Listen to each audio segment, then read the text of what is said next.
Hey guys, welcome back to the channel. This is story about what if Naruto comes back different after the intense training part 1. Before I start, please do support for more amazing content and comments for part 2. Do consider to subscribe my channel and share my video to your friends and check out the description as well. Let's start the video. Kotohiwa was a small, but a popular town that was known for its rather delicious and large variety of tempura. Its population mainly consisted of low-level merchants, and tourists were rare due to the town being dangerously close to the border of Iwa and Taki, which was why the only people who visited the town belonged to those two countries. It was a place of good cuisine, if nothing else. In one of the tempura bars, one of the more popular ones called Jinsei no Michi, the Road of Life, on the bar stools, sat an ordinary-looking young man, slowly eating his chicken tempura, eyes closed as if truly enjoying his food. The bar was almost empty, the people leaving for their homes at 8 in the evening. Man, those people back there weren't kidding about the tempura in this town, he spoke softly to himself after swallowing his bite, smiling slightly at the plate. Looking up, he smiled at the bartender. Do you guys have a secret recipe? The bartender huffed out a chuckle, writing something down on a notepad, probably the day's count of money. Every restaurant has its secret, sir. We wouldn't be so popular if we didn't. The man nodded in agreement, putting another bite in his mouth. If only I could purchase the chef's, he whispered, slightly sad that his plate was finally empty. He's coming, the voice cackled in his ear, but the man's face gave nothing away of the fact that someone spoke to him in his ear. Twirling his chopsticks in his hand in a manner that indicated a high level of dexterity, he offhandedly spoke to himself, but loud enough to be heard by bartender. I wonder if the lights still burn after 9. The comment was nothing special in itself, except for the slight emphasis on burn. The bartender momentarily paused in his writing, but continued with a slight smile, hiding his confusion behind the voice he reserved for his customers. It depends on whether you would like to try our brand of tea. I would like that. The man slid a single coin towards the bartender, who picked it up and pocketed it. He nodded with a pleasant smile and made towards the chef's window. The man spoke again, stopping him for a moment. Please tell them to hurry up though. I have business to attend. Of course, sir. Instead of speaking to the chefs directly, the bartender entered the kitchen through the door, coming out 5 minutes later. Your tea is ready, sir. The man nodded his thanks and left some change on the bar, getting up.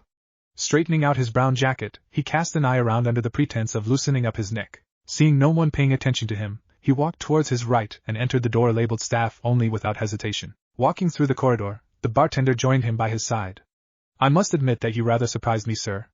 I was not expecting that comment. The young man smiled, his brown eyes meeting the perplexed ones of his companion. Well, consider me temporary. This is the only time you will meet me. The bartender nodded in agreement, motioning towards a door on the left. May I have your name, sir? A slight quirk on an eyebrow caused him to elaborate. It's just that my employer never informed me of a replacement, and I was under the impression that I was going to entertain him tonight. A slight grimace crossed the man's face. You employer's busy. Got sidetracked by a brothel. I'm sure you understand. A sigh of long suffering escaped the older man's mouth. He hasn't changed at all. The man put his hand on the doorknob and twisted it, clicking it open. Just before entering he paused, and leaned back to face the bartender. The name's Haruki, by the way. With that, he entered the room and locked the door behind him. Haruki stared at the small man as if trying to figure out a mystery. Sato Daiki was a small man, very small compared to Haruki's 5 feet 10 inches. And looking at him, Haruki could tell that there really was nothing impressive about the man, except for how unnoticeable he was. Maybe that was why he was part of the ring. I'm not going to waste any time on pleasantries, so let's skip to business, Haruki began with a no-nonsense expression on his face. First, Daiki followed him immediately. Leaf, dry, autumn, red, coat, girls, hot springs, oil, rare, legendary, perv. Haruki stared at the man, judging with his eyes for any sign of deception. He kept staring until Daiki began to squirm in his seat. Finally, he dropped his stare and sighed. Sorry, needed to confirm. Daiki waved his hand with a nervous smile. It's okay. I was informed that there was going to be a replacement tonight. Haruki sat down in front of him. Were you followed? No, sure you weren't, Haruki muttered and cleared his throat. So, give me all you have. For the next 15 minutes, Haruki listened intently what Daiki had to say. Daiki seemed rather anxious at first, but he talked faster the more he talked. By the end of 15 minutes, Haruki leaned back in his chair, looking up contemplatively. Are you absolutely sure about all of this? Daiki bobbed his head. 90%. 4 of them in town. Haruki stood up abruptly. That's good enough for me and him. Alright, you know what to do. Get out of here. Daiki got up so fast that the chair almost toppled backwards. Nodding a hasty goodbye, he skid out of the office like a rat who saw a cat. Haruki walked out of the office and straight towards the back exit, where the bar took out the trash from. Opening the door, he closed it and walked onto the main street. Looking left and right, one would think he was searching for someone at the first glance. His eyes narrowed as they passed a particular alley, but he let it go. He walked towards the part of the town that led to the forests. He didn't know what to make of the information he had received. On one hand, he felt impressed that the opposition had that much balls. On the other, it was a matter of a potential breach of security. If that breach ever happened, well, he didn't want to think about it. To think that the network is being monitored. He's going to have a coronary when he hears about this. Before he could enter the forest line, he stopped. His head drooped, a sigh of disappointment escaping his lips. I don't have a chance, do I? He heard the tap of someone landing behind him. 4 people, just as his scout had informed him. He turned around and came face to face with a group of 4 wearing traveling cloaks. He could see the weapons hidden on their person clearly, with one of them carrying his sword in his hand. A damn pitiful attempt of an intimidating glare worn by all of them. Haruki contemplated whether he should just ignore them and walk away. They didn't look like the kind of people who could even give him a warm-up, let alone a fight. That's right, punk, the one standing right in front of him spat in disgust. You really think we would let you get away with what you did to us in Rice Country? Haruki showed no signs of alarm on the outside, but was shaking his head inside. Gotta admire their persistence, if nothing else. So you found me? Damn right we did, and once we're done with you, we'll... How did you find me? The leader looked taken aback at the interruption, but then his scowl returned with a sneer. Once we're done with you, you'll think twice before attacking a casino owner? Haruki nodded to himself, his suspicions confirmed. Kaido it is. The leader snorted, and the next moment, he was surrounded on all 4 sides, facing the leader. The leader cracked his knuckles. Kaido-sama doesn't like it when somebody threatens him. We're here for some payback for him and ourselves. Haruki snorted, completely amused. If you think you really can? Before the man could comprehend the statement, his jaw met with a fist. A fist that broke the jaw completely, knocking him out in one go. The other 3 launched into action, the one behind Haruki grabbing a hold of his jacket in an attempt to restrain him. The asshole apparently forgot that the front chain was open, which was why Haruki stepped forward easily, the sleeves turning inside out as he kicked the second straight in the chest. The force behind the kick sent the guy rocketing back, rolling until his head collided with a streetlight 10 feet away, knocking him out as well. Haruki spun on his right foot, pulling his arms out of the jacket sleeves, but still maintaining a hold on the clothing. He cartwheeled to his left, and landed neatly on his feet. He lifted and spun the jacket over the guy who was still holding it, and gave a sharp tug. The guy spun like a screwdriver in the air before slamming to the ground. Haruki knocked him out with a football kick to the head. The last guy, the one who had his sword out, swung wildly at him, aiming to cut his head off.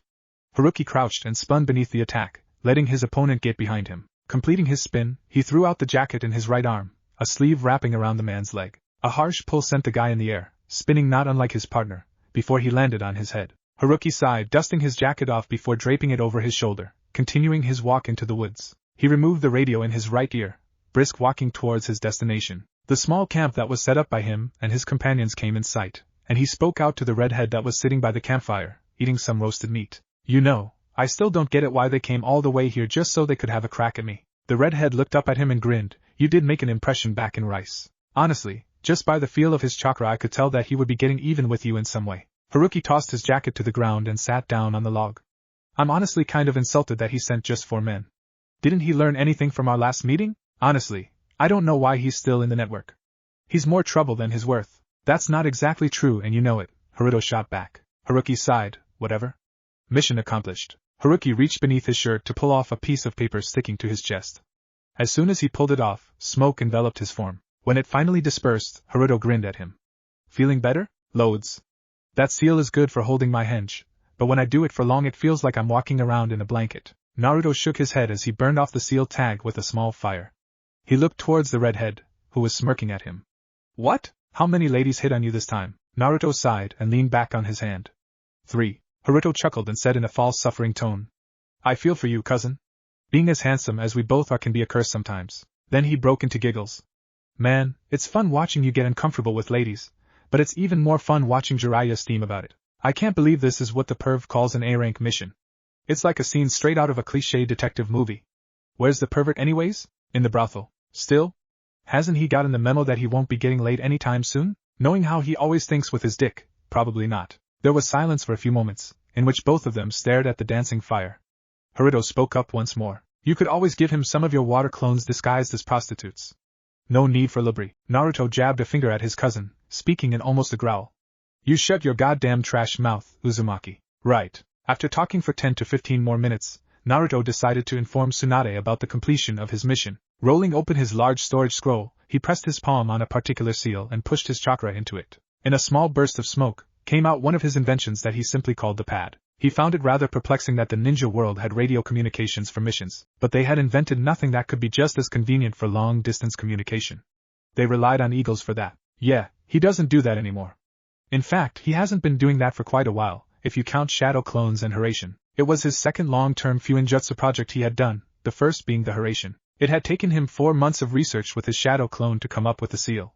Then again, he didn't have any reference material like he had with the Hiraishin. He had to create the seal from scratch. He made full use of his shadow clones to get all the material he needed. If he ever needed something that he forgot to take from home, he would simply make a shadow clone, who would flash straight to his study back home and bring what he needed. Naruto had come up with an idea for a scroll that could be connected to another scroll on the other side of the nations. But Jiraiya pointed out the flaw in that idea, saying that connecting to only one scroll would be quite inefficient. So Naruto set to work about creating a seal that would connect any scroll that had the communications seal he had created. The one thing that Jiraiya helped him with most was pointing out the flaws, like the blatant lack of security in the first draft. Anyone could open a scroll and write into it, including an enemy.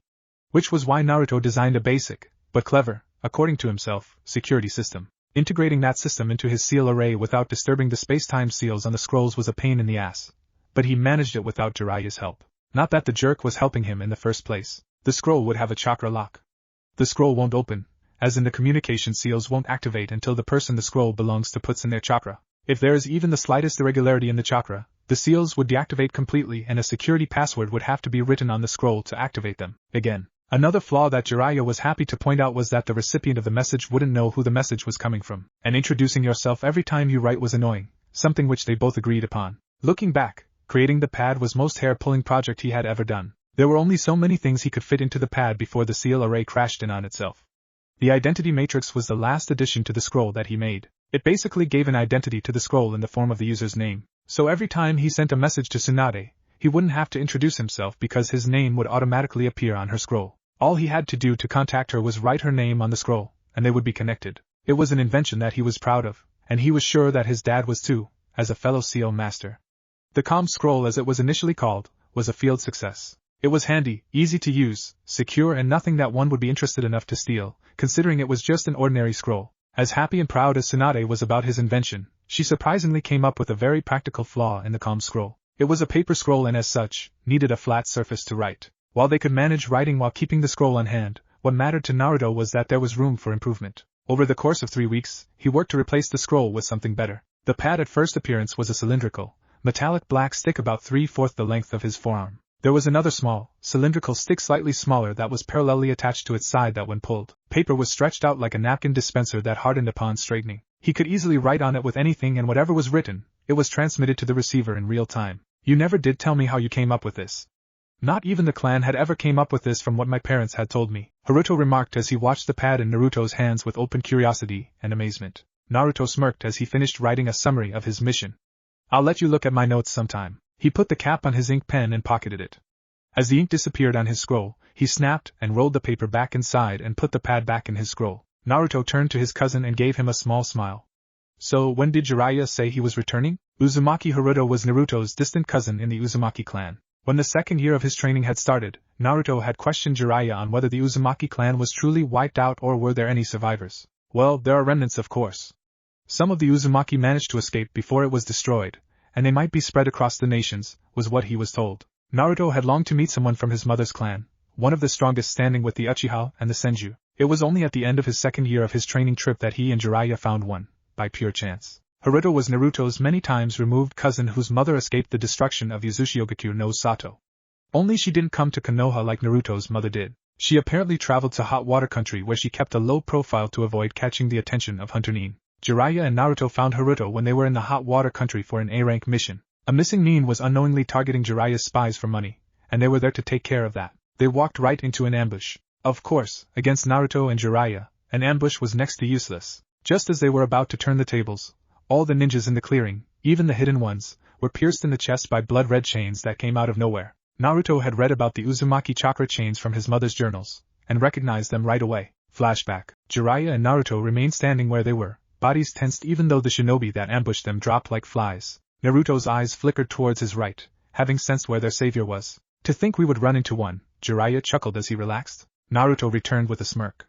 Guess I gotta count myself lucky, don't I? They were still surrounded by the chains, whose spear tips turned towards them as they hovered around, poised to attack any moment. Naruto guessed that they must be dealing with an adult Uzumaki with special chakra, because judging from the pointed tips, this was the mastered version of the adamantine chains, the same one that his mother possessed. We won't attack you, Naruto spoke loud and clear, hoping to meet up with his fellow Uzumaki. Can you reveal yourself?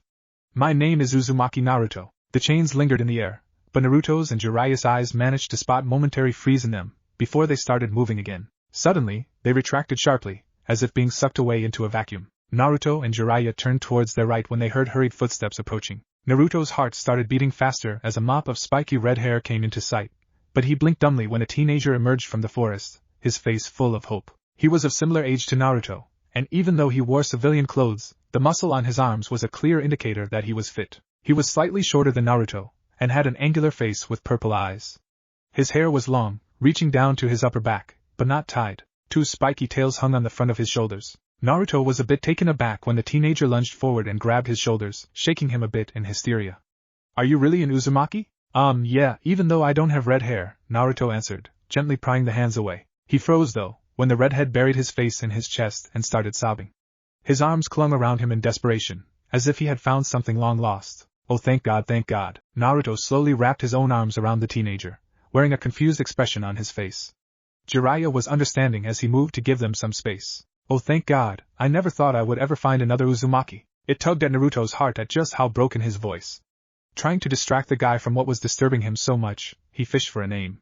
So, what name do you go by? The teenager lifted his head and wiped his tears with his sleeve, but Naruto could tell the smile on his face was of genuine happiness.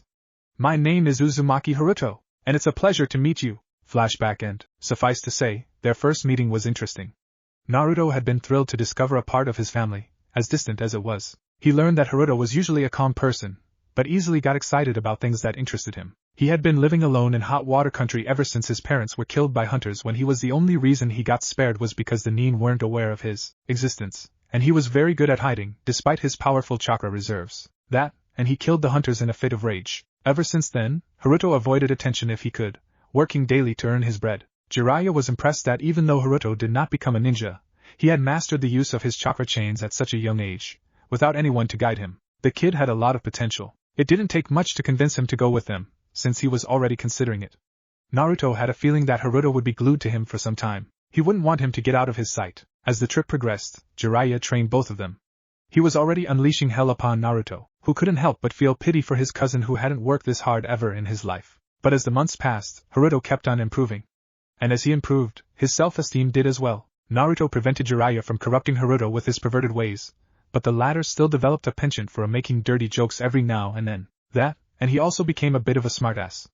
Naruto had a feeling that Haruto was a natural at that. Haruto shrugged, maybe when he's had his fill. The wind blew a bit strongly, threatening to douse the fire, but thankfully it sustained.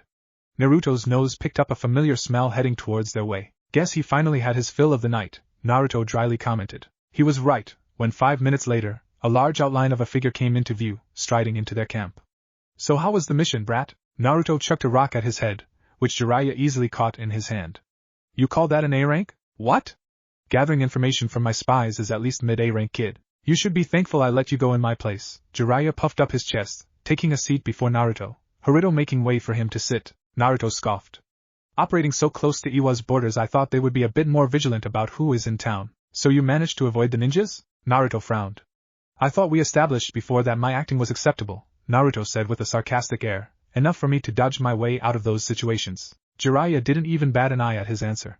Acceptable isn't good enough for me, kid. Naruto narrowed his eyes, but didn't say anything further. Jiraiya always was like this. His standards were very high, and Naruto gave his best to meet them, but no matter how hard he tried, it was never enough for the Sannin. He never got anything above acceptable. Just wait, you perverted ape. I will make you eat that word tomorrow. Naruto got up from the log, stretching his arms up. Alright, I'm going to sleep. Make sure you're in top form for tomorrow, Ero Sennin. I want to beat you at your best. Jiraiya snorted, waving the comment away. You're 100 years too young for that. Once he was sure Naruto had gone to sleep, Haruto leaned towards Jiraiya. Jiraiya-sama, must you be so harsh on him? He's performed the mission rather excellently. Jiraiya was silent for a long moment before speaking. It's not about the mission, Haruto. As his teacher, I have to make sure he's always motivated to get stronger and better, even if that means I have to downgrade his performance. But Naruto has improved, hasn't he? Haruto asked pointedly. Jiraiya let out a soft chuckle. By leaps and bounds. Every time I test him, he's better than before. Kid's got potential just like his old man, perhaps even more. I suspect he's been sneaking in extra training behind my back. How so? Jiraiya leaned back, staring at the stars and smiling nostalgically. Naruto has built upon his father's legacy in a way I would never have even dreamed about. I never expected him to get this far in just 3 years. Did you know that he altered the Nidaime Hokage's shadow clone jutsu in a way that all the clones were linked together by mind? Naruto's eyebrows shot up at that fact. You mean that jutsu wasn't like that when he taught it to me? Jiraiya shook his head. Nah, not at all. Naruto merely wanted to see whether it was possible or not. It wasn't even one of his main goals to achieve on this trip. There's so much that he's achieved during this trip that I'm nothing but proud of him. I've run out of words to describe how proud I am of him. Naruto contemplated on what he had heard. How good would you say he is right now? Jiraiya gave a tiny frown at the question and pursed his lips. After a moment, he smirked, and Naruto detected pride in his voice. Good enough to have a bounty on his head. How much? Jiraiya chuckled and exclaimed in his boisterous voice. Come on, Naruto, don't ask everything today. Save some for later. I gotta sleep now, be ready for tomorrow. Naruto bit his lip.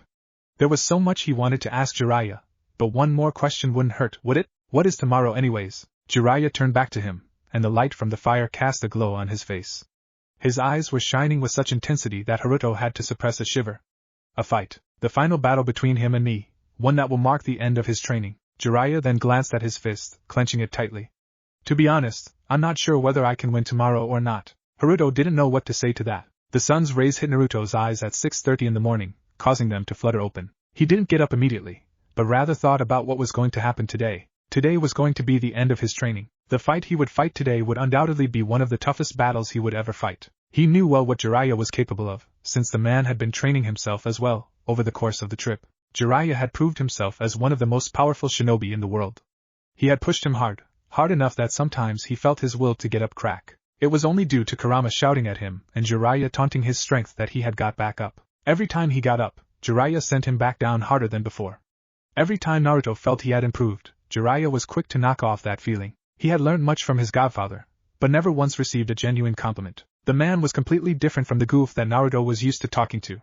Naruto was torn on what to feel. On one hand, he felt frustrated that never once he received acknowledgement of his efforts. On the other, he was glad that Jiraiya had made true on his promise. His promise of making Naruto one of the most dangerous men on the planet. Naruto had gave it his all in training, and then some. He had pushed himself to his absolute limits, even after Jiraiya had performed the body enhancement ritual on him a year ago, using his father's seals. He was able to see his improvement though. Even if Jiraiya didn't say anything every time he and Jiraiya sparred, it took the other man longer to put him down. Every time Jiraiya gave him a new technique, Naruto mastered it to the point that he could do it with only 1 or 2 hand seals. His body had gotten stronger every time it healed from damage, thanks to Kurama and the seal enhancements. His muscles had hardened to the point that a civilian would break his hand if he punched him, and Naruto wouldn't even feel a thing. Naruto was sure that he had lived in hell for 3 years. He wondered if his father had been trained this hard as well. He sat up, taking a deep breath. The cold air brushed across his bare torso, but he paid it no mind. Getting up, he attended to his morning rituals. Today was the last day of his training. He would make it count. Tomorrow, he would be home. He wanted to see his wife. After an hour, the 3 of them had packed up their camping supplies and were munching on some breakfast. Naruto finished off 8 boiled eggs, while Naruto munched on some fruit mix he had made for himself. Jiraiya, like him, ate 6 boiled eggs for breakfast. Once they were finished, Jiraiya told him where they needed to go. You remember the grounds that I asked you to mark 4 months ago? Naruto nodded, having understood where to go. He touched his index finger to the ground, expanding his senses to feel for the kunai he left on the grounds. Within seconds he had the location, and he motioned for them to hold on. Once they were gone in a colorless flash. Appearing instantly on the grounds, the others let go, shaking off the slight disorientation. Naruto looked around, seeing nothing had changed. They were on a rocky hill, one of the highest among all the hills in the area. Jiraiya had brought them here 4 months ago, mainly because it was quite a secluded area and plenty of space to train. The view was great as well, as the hill overlooked a small village, the greenery around giving lots of fresh air to breathe.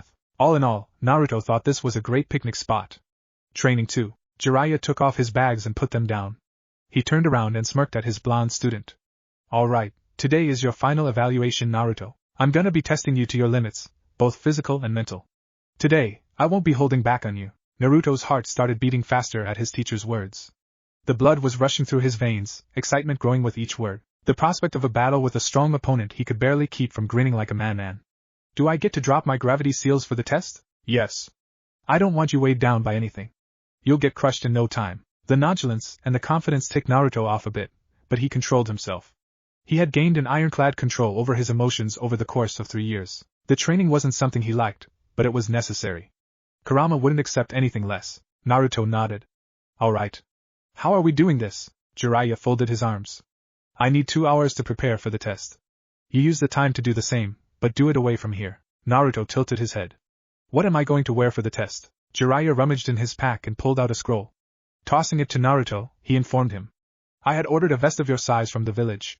Wear it over anything you want. And no peeking. With that, Jiraiya shooed him away. Naruto sighed but complied, walking down the hill with Haruto. Haruto was bouncing a rock in his hands, a thoughtful expression on his face. I wonder what he will cook up. Yeah, me too. Do you think you can win? Naruto scoffed. Against him? I don't think so. Haruto frowned in concern, perceiving his statement as a lack of confidence. You really should. I know so. Haruto stopped short at that, the rock falling from his grasp. The fire that burned in Naruto's eyes told him that Naruto had every intention crushing Jiraiya's test. Naruto continued, unaware of Haruto's thoughts. He has a geographical advantage over me, that much is obvious. But he'll need a lot more than that to put me down. Plus, I'll make my own field advantage. Haruto decided not to mention that Jiraiya already had doubts of winning against his pupil. Naruto was fully fired up for the test. Haruto, both of them turned back towards the hilltop, where Jiraiya was waving at them, calling Haruto to him. Haruto started walking back to Jiraiya, waving a thumbs up at his cousin. All the best, Naruto. Naruto nodded with a smile. Thanks, Kaus. Naruto watched the redhead hike back to Jiraiya, and turned away, walking down. He needed to make his own preparations. For the next 2 hours, Jiraiya and Naruto busied themselves. Jiraiya prepared his field, while Naruto stocked up his hip pouches from his supplies. Both of them were dead serious while making their preparations, knowing that neither of them would hold back. With 5 minutes to 2 hours, Naruto finished making his preparations. He glanced at the hilltop, which Jiraiya was no doubt prepping up with various traps. In fact, he was willing to bet that Jiraiya had booby-trapped the whole hill, and removed his Hiraishin mark from any and everything that had it. While no one except him could remove the mark, there were ways to disable any use of space-time jutsu. Jiraiya had been studying hard to overcome his weak spots in Fuin jutsu. Damn it, I knew he was looking at my notes, he muttered, no longer sensing the mark that was on Jiraiya or Haruto. If he couldn't sense it on Haruto, that meant Haruto was a part of the test. But how? He didn't ponder much long, changing into his Jonin uniform for the first time in 2.5 years. He wore a dark blue t-shirt with long sleeves, the neck going halfway up his throat. He wore ANBU pants of the same color that went down till it covered his calf muscles, leaving the rest of the leg bare. He stripped 2 orange bands on his forearm over the T, one at the wrist and the other just beneath the elbow on both arms. Taking the roll of black bandages, he wrapped them up over the exposed part of his legs, along with some clothing, and put on his black shinobi sandals, just like the ANBU. He took the green Jonin vest and put it over, strapping it in place. He took his hip pouches, stocked to the full, and tied them around his hips. Last but not the least, Naruto tied his headband, automatically smiling when he did it. It felt good to put on his hataite again. Not having worn in it months, he forgot the feeling that he still belonged to a place. He ran a hand over his newly cut hair, sighing as he did. He liked the hairstyle he had back when he was in the village. Back then he felt that he was closer to his father with that hairstyle, but had to cut it because Jiraiya ordered him to. He said it brought too much attention to them. Not only that, but he said that if he wanted to make a name for himself, then he had to step out of the shadow of his father. By retaining that sort of hair, Naruto was unknowingly pushing himself further into it. Grudgingly, Naruto had conceded the point, because he knew it would get annoying if he was only known because of his father. Now, he sported a very normal haircut. He had gotten rid of the bangs, and kept his hair at a length that came to his eyebrows. It was as spiky and untamable as ever, but he kept most of it out of his eyesight. Some of it dropped down to the right of his forehead, but didn't obstruct his eyesight. He clenched his fists and rolled them, cracking his wrists.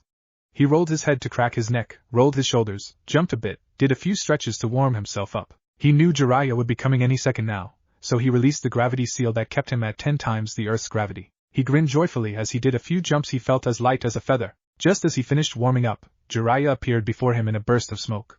There was nothing different about him, but Naruto knew better. This was merely a shadow clone sent to inform him of the test. Jiraiya had probably prepared to level down the entire hill. Maybe that was an exaggeration, but it was better to prepare for the worst. Naruto was prepared. Jiraiya's expression was stony, not revealing anything. Naruto knew better than to search for any sign of a tell. Jiraiya's decades of experience as a spy had trained him to control himself in the worst of the situations. The waterfall training was brutal, even for him, but it had paid off. You ready? Naruto took a deep breath and calmed his excited heart down. Staring back at him, he returned. Lay it on me. You have 3 objectives that you need to achieve in order to pass this test. I'll only tell you the secondary and tertiary objectives, the primary is yours to discover. Don't worry, you'll know it when you see it. Naruto nodded in understanding. Jiraiya continued, barely a hint of a smirk on his face. I've hidden a scroll of information. You have to find it in order to complete the second objective. Naruto nodded again. He already knew this was going to be tough, since Jiraiya would undoubtedly have used Fuinjutsu to enhance his traps. Breaking Fuinjutsu arrays was something that Naruto always looked forward to. Considering that Jiraiya's specialization was in sealing various types of objects and security, he had a challenge on his hands. The third objective to defeat me. By defeat, it doesn't mean that you have to land a critical strike on me.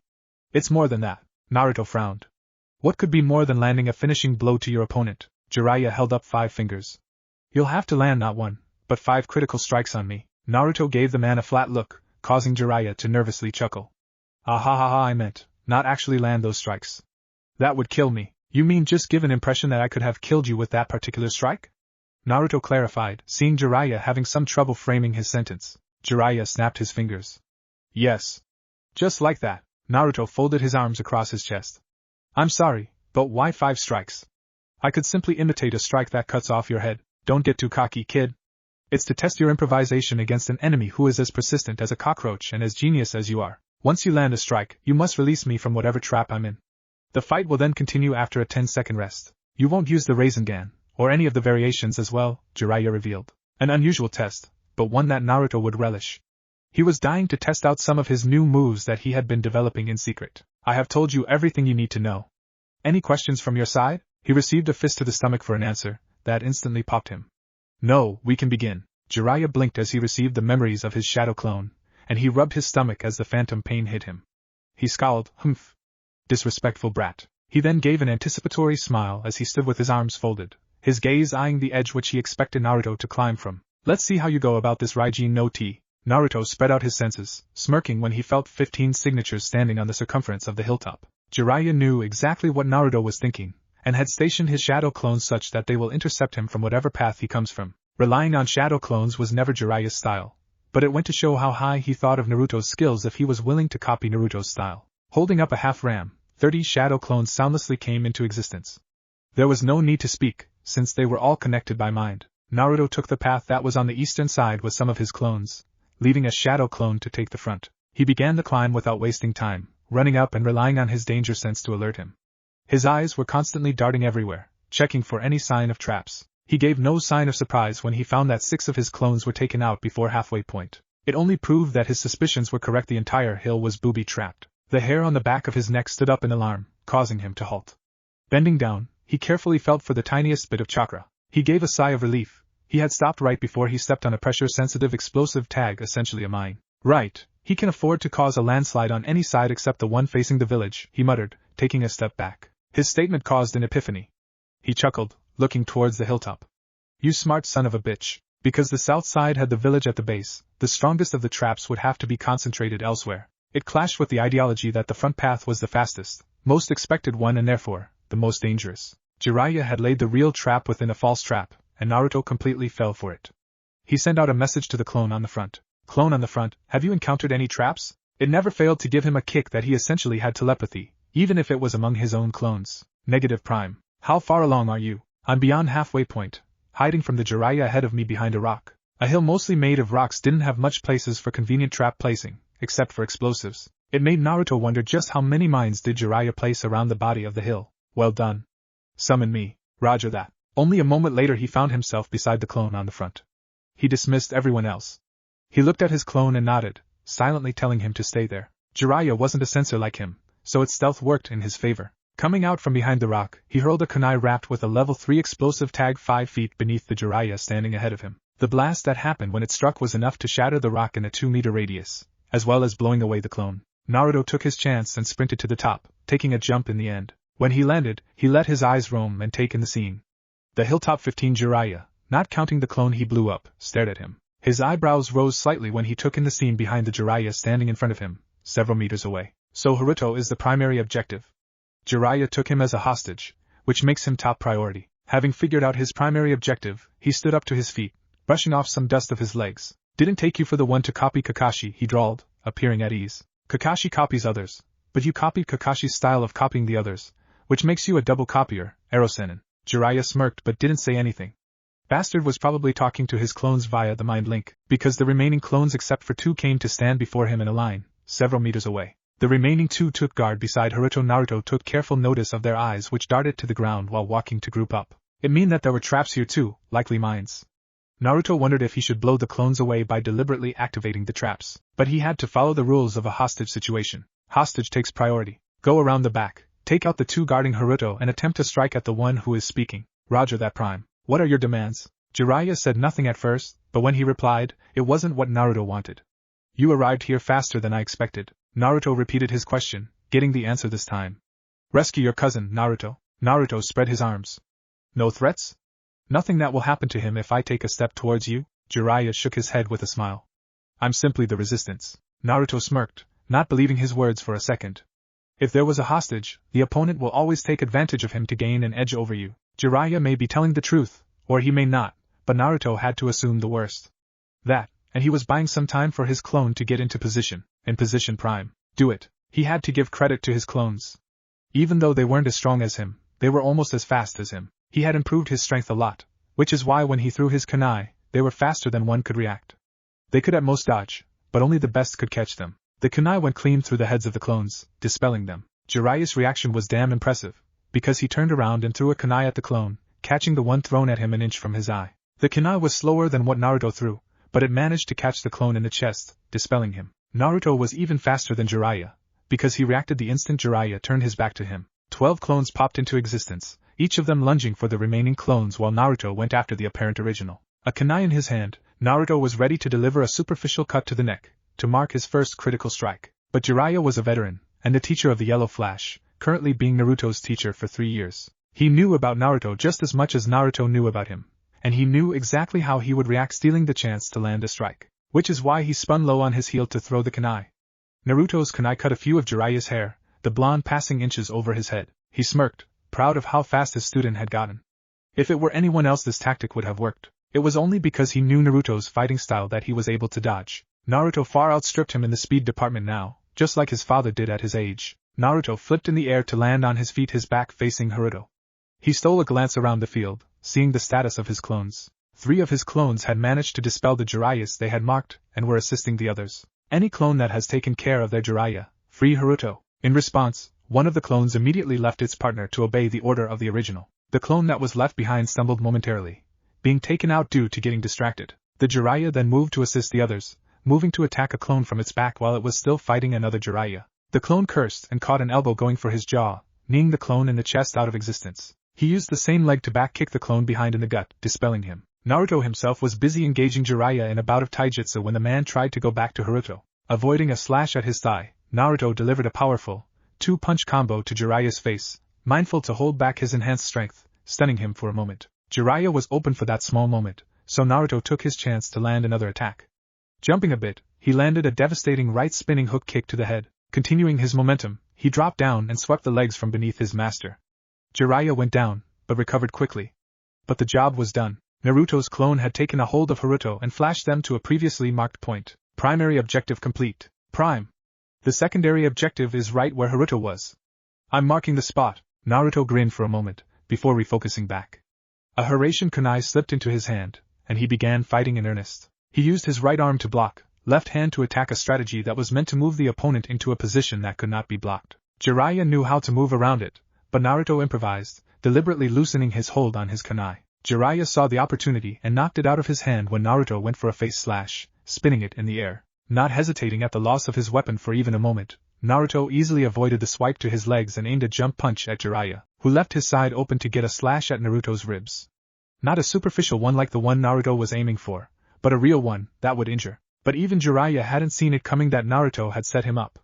His kunai passed empty air as Naruto flashed behind him. The right fist continued its path, this time to the back of Jiraiya's head. He felt a savage satisfaction when the punch connected, sending the larger man rolling across the ground. Just for insurance, Naruto threw a kunai tied with an explosive tag 3 feet from Jiraiya. The blast knocked the bigger man back a bit more. Collecting his kunai, Naruto flashed to where his clone had marked. Jiraiya would need a few moments to recover from that one. His eyes flashed over the ceiling formulae on the tag stuck to the small box that was in front of him, eyes narrowing in slight anger as he recognized the encryption matrices. He cursed as he took out his ink pen and sealing paper. Fucking pervert stealing my notes. Damn it. It was true, since Naruto had been working on sealing encryption to try and make the messaging scrolls more secure. He had prepared his own brand of encryption, and what he was seeing right now was different, but it was the little parts that got to him. Naruto knew his work when he saw it. He could crack this seal, but he would need time. At least 3.5 minutes, considering each level of encryption was designed to work with the other. To confuse and crack this system, care had to be taken. Otherwise the system would lock in on itself or worse, self-destruct along with the message. Naruto began writing swift, but careful strokes. He planned to confuse the first 2 levels and sever the connection with the third, so he can break 2 of them at the same time without needing worry about the third. Just as he finished the first part of breaking the seal, the hair on the back of his neck stood up in alarm. Jiraiya was up, and was moving towards him. Naruto slammed his hands into the tiger seal, and the tags that he had placed around the hill in a square formation activated. Jiraiya, who was making his way towards Naruto, throwing several kunai ahead of him in case he didn't reach in time to disrupt Naruto's progress, was slammed down on the ground. Hard. The kunai fell out of their path as well, falling to the ground and making a slight dent. Naruto smirked as he watched Jiraiya's face kiss the ground. He would be lucky if his nose was still in one piece. He had made sure that the gravity would be 15 times that of the Earth, more than even his seals. The only reason he wasn't feeling the effects was because of the counter seal he placed on himself. Turning back, he refocused on breaking the seal on the box. Jiraiya grunted in slight pain as he doubled his efforts to move any part of his body.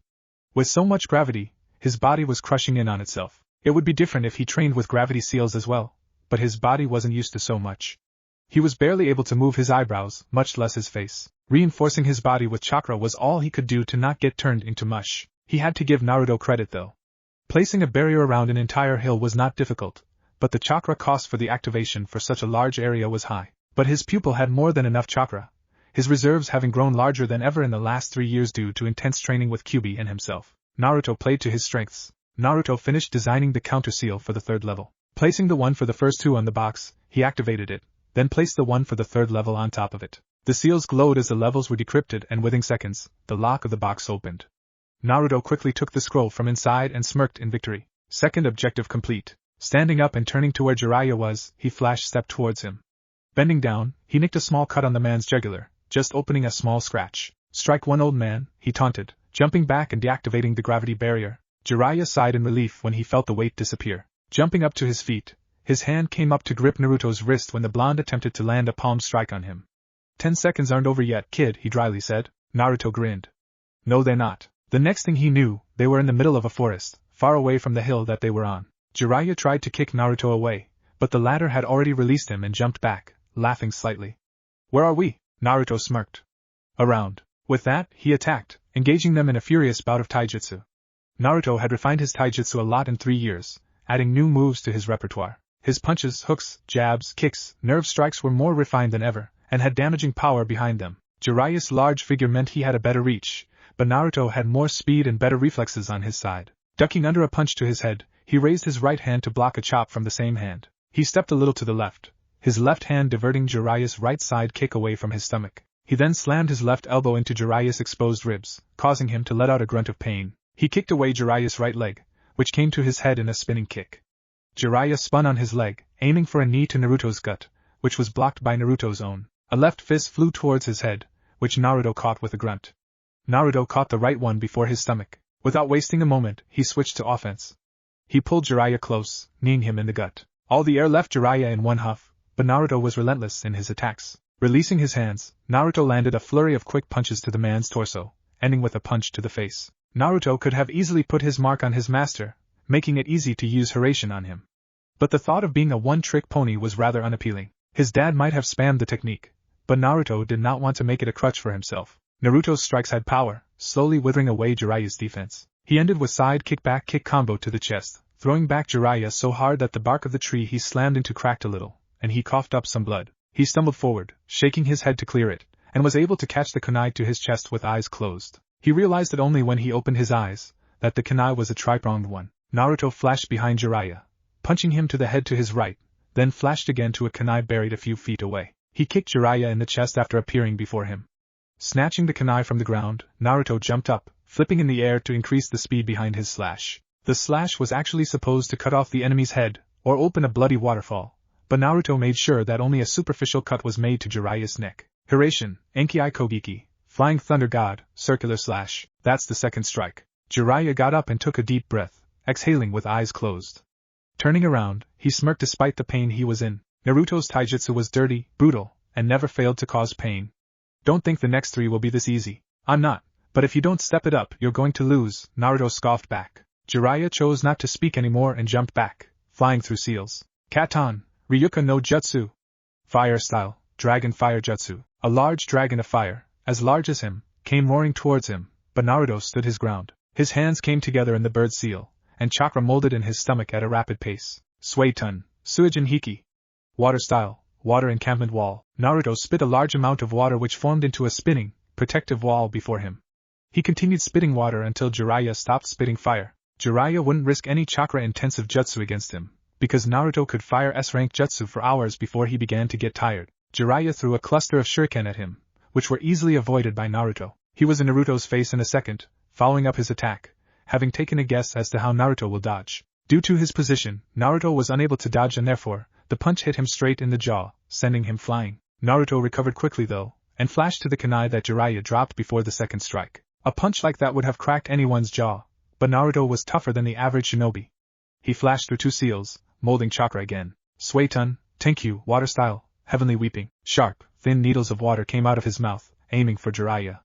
Jiraiya jumped from his position, avoiding most of them, but one of them buried right into his shoulder, causing him to give a sharp cry of hid behind a tree, breathing deeply to brace himself. He pulled the needle out sharply, a small spot of blood opening up where it was buried. Jiraiya tossed it aside, looking ahead with a frown and lightly panting. Naruto was pushing him, that much was true. He checked his wrists where Naruto had grabbed earlier, looking for the kid's marking. A bit relieved and confused, he put them down. He would ask Naruto later why he didn't mark him when he had the chance. He needed to pull back and think up a strategy, otherwise it would make it more difficult for him than it already was. Can't hide from me. Jiraiya was barely able to duck under the punch that Naruto threw at him, pulling back. The knee he attempted was blocked, and he was forced to jump when a second one slashed at him. Looking up, he withheld his groan when he saw 5 more. Naruto sure loved his shadow clones. While Jiraiya was busy taking care of the clones, Naruto prepared one of his large-scale jutsus, taken from the night aim. He held his palms outward then clapped them back. Suitun, Swishuha. Water style, water colliding wave. He made use of the abundant moisture in the air and in moments, a spiraling vortex of water came into existence, as high as 15 feet. The top exploded in the form of a wave, which Naruto directed towards where Jiraiya was fighting his clones. Jiraiya was employing the use of complex acrobatics that a man really should avoid at his age, to take out the clones. Just as he had dispatched the 4th clone, he heard it. He heard it before he saw it, and substituted himself with a broken wood stick a few meters away just as it hit the area. The clones were taken out, but Naruto was able to see where Jiraiya was, and directed the wave towards him. He needed to hurry or else Jiraiya would run out of range. Jiraiya jumped further away, and saw the wave die behind him. Landing on the ground, he listened intently for any sound. Upon finding none, he took out a scroll from his jacket, and was about to unseal the contents when he jerked back, avoiding a kunai. He jumped further away when the explosion took place, out of reach. I hope you're not holding back on me, Naruto, he called out. Naruto appeared in front of him in a flash, face completely serious. Trust me, I'm not. Jiraiya spread his arms. You just wasted a huge amount of chakra on that water technique. Huge for you, drops for me. Naruto then smirked. You are slowing down in your age, old man. You are in worse condition than me. That torso must be aching right now, Jiraiya scoffed. Ignoring pain is no big deal for me. But they both knew that wasn't true. Naruto had been steadily wearing Jiraiya down with attacks to his body, and it was only a matter of time before Jiraiya was forced down. This was a battle of attrition now, and Naruto wasn't about to lose. He was an Uzumaki, and they don't know how to give up. A battle of stamina is the one where an Uzumaki never lost. Naruto's hand slipped into one of his hip pouches, taking out something. His smirk widened when horror plastered itself on Jiraiya's face when he recognized what it was. Naruto made sure to keep it out of reach, as well as watch out for any sudden grabs. Jiraiya fumbled checking his pouches, but it was not there. Wow! So shocked was Jiraiya that he was unable to form a complete sentence. Because what Naruto was holding in his hands was the latest draft of Ika Ika. No one was supposed to see it, not even Naruto, even if the kid had proofread Ika Ika Paradise. The reason he couldn't afford to lose it was, I wonder what Tsunade's reaction be if I give it to her, Naruto said in mock thoughtful tone. No! Jiraiya lunged forward for the book, but Naruto was faster than him as they took to the trees. Jiraiya desperately tried to catch up, but Naruto remained ahead of him, occasionally throwing an explosive tag at him. How do you even know about that? Jiraiya was on a mental breakdown, and it was too funny to see. Naruto laughed as he tree-hopped. You study from my notes, I study yours. Tit for tat, don't you think? Jiraiya growled as he continued to follow Naruto. He knew what the blonde was trying to do, and he didn't care. There was no way he was losing 2 years' worth of research because Naruto decided it was good blackmail material. He created a shadow clone that put on a sudden burst of speed, attempting to tackle the blonde out of air. As he predicted, Naruto jumped up, letting the clone go underneath, but this was what Jiraiya expected. He sent chakra to his feet and lunged, tackling Naruto when he was midair. Gah! Naruto gave a surprised shout as he was body slammed by Jiraiya. He cursed when the book slipped from his hands, and Jiraiya used him as a board to jump off after it, as the book was directly headed for a puddle of water. Time slowed down for Naruto as he used his danger sense to increase his perception. Jiraiya's right hand was outstretched towards the notebook, and he would catch it before he landed in the puddle. Naruto reached behind, pulling a card with a seal written on it from an outer pocket of his hip pouch. Jiraiya had caught the book and was flipping forward to land on his feet. Man, I hope a breeze doesn't blow it away, he desperately thought before throwing the card, aiming for the bottom of Jiraiya's feet. If he was accurate, Jiraiya would step on it and activate the seal, giving Naruto an opening to land his third strike. His aim was true, as the card reached under Jiraiya's right foot just as he landed. The seal activated due to the pressure-sensitive component in it, and there was a visible current of electricity that flew over Jiraiya's body, shocking him. The tag was designed to temporarily paralyze the enemy, just for 5 seconds, enough for the others to take him down. The tag ran out of chakra, and Jiraiya fell forward, muscles twitching as the nervous system received a shock, causing it to get confused. Naruto landed on a bark of a tree and pushed off, landing beside Jiraiya and swiftly making another cut to the neck, marking his third strike. You know, I'm getting this feeling that you're making this rather easy for me, Naruto pondered, crouching beside his teacher. Jiraiya growled as the control of his limbs came back to him. The brat was taunting him. 3 strikes, and Naruto had yet to take any damage. Not only that, but Naruto was targeting his weak spots. He didn't know whether to be proud of that or frustrated. Jiraiya backflipped away from Naruto, in a fighting stance. Watch out, brat, I'm going on the offense this time, Naruto chuckled. I've been waiting for a long time for that. Jiraiya cut his thumb, and slammed his hand on the ground. Kuchiyos no Jutsu. Naruto flash-stepped away, because the figure that came out of the explosion of smoke was larger than the trees themselves. A gigantic red toad, with a blue sleeveless jacket and a tanto strapped to its belt. There was a smoking pipe in its mouth. Clearly this was a boss-level summon. Naruto narrowed his eyes as the summon started to speak. Jiraiya! Where am I? Naruto winced as the toad shouted out to Jiraiya, clearly peeved about being summoned. The shout reverberated throughout the entire forest, scaring away any birds or animals in the vicinity. Naruto, however, hesitated to summon any foxes. Maybe he could fight Jiraiya before the toad noticed him. He was literally an ant compared to the guy. Quickly, he ran around the toad to the back. Meanwhile, Jiraiya tried calming the toad boss down. Now Bunta, no need for the tantrum. I summoned you to fight my student. That only served to irritate Gamabunta more. Fight your student? You want me to fight Naruto? Yes, it's a part of his final test, so why the hell should I fight him? And who the hell is running up my back? Jiraiya turned around with wide eyes when he saw Naruto running up to him. Cursing, he told the toad to move. It's Naruto. He's coming to attack me. For once, Gamabunta's massive ego worked into Jiraiya's favor, because the toad boss completely lost all composure. Jiraiya had to make sure to stick to his skin, because Gamabunta was shaking himself like an angry bull. Blee! No one is allowed to stand on my head except my summoner. Naruto was caught off guard, because the next thing he knew, he was falling towards the forest from the toad's upper back. Quickly flashing to a kunai, he considered his situation. He really might have no choice but to summon one of the foxes. Cutting his thumb, he slammed it down on the ground. Kuchiyos no Jutsu. An explosion of smoke, rivaling that of the boss toad, took place, and when the sun dispersed, Naruto was standing on a dark blue fox with a red haori, a chikuto strapped to his back. A single, bushy tail, with the end dipped in white, moved lazily behind him. It's been a long time since you summoned me, Naruto. The deep rumble that was his voice caused Naruto to smile in remembrance. It hasn't Takashi-san? Must be even longer in the fox realm. True.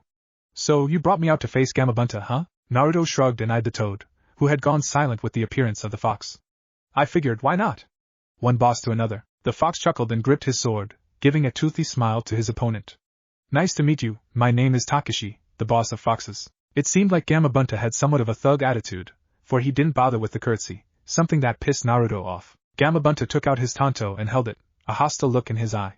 Gamabunta, let's begin. The two summons clashed, the weapons making a clang sound so loud that Naruto wished he could cover up his ears. But he had a job to perform. Concentrating chakra into his hands, he began building up the heat.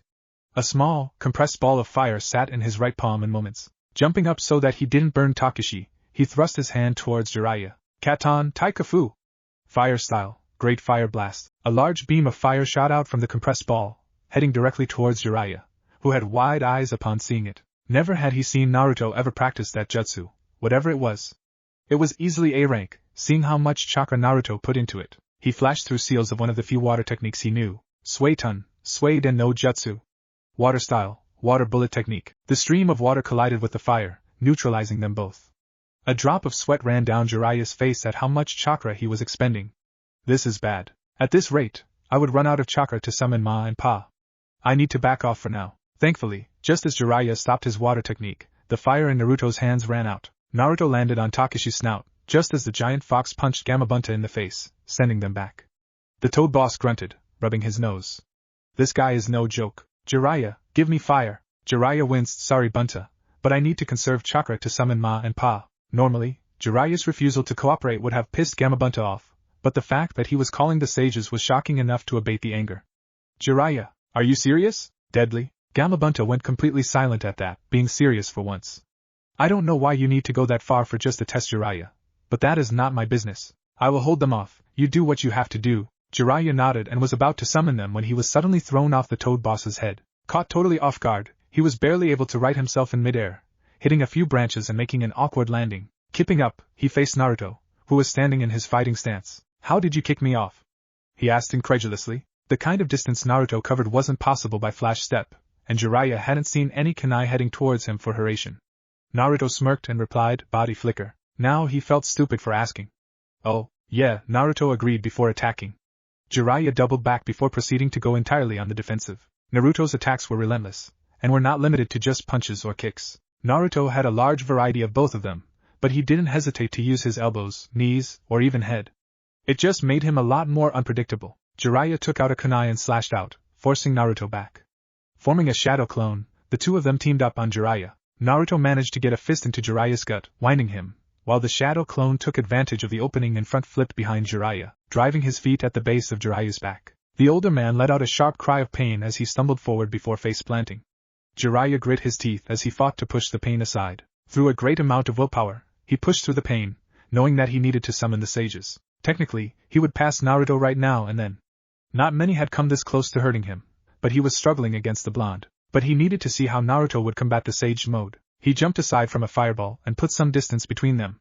Naruto smirked, still in his stance. Are you alright, Ero-senin? Do you need a break? Jiraiya really wanted to say yes, but damn if he was going to give up like this. He twisted his back, wincing at the cracking sound it produced. It gave him some relief, but it was enough for now. Nah, let's finish this test, he said with a grin, falling into his own stance. His grin faltered at the maniacal grin that Naruto returned. Good, my thoughts exactly. Naruto slammed his hands into the snake seal, his legs wide in a horse stance. To Jiraiya's surprise, the ground started shaking. Whatever this earth jutsu was, it was going to reshape the landscape, of that Jiraiya was sure. I haven't mastered this nature release exactly, Naruto grunted, the jutsu taking great effort out of him, but it should work for now. To Jiraiya's shock, trees started uprooting from the ground.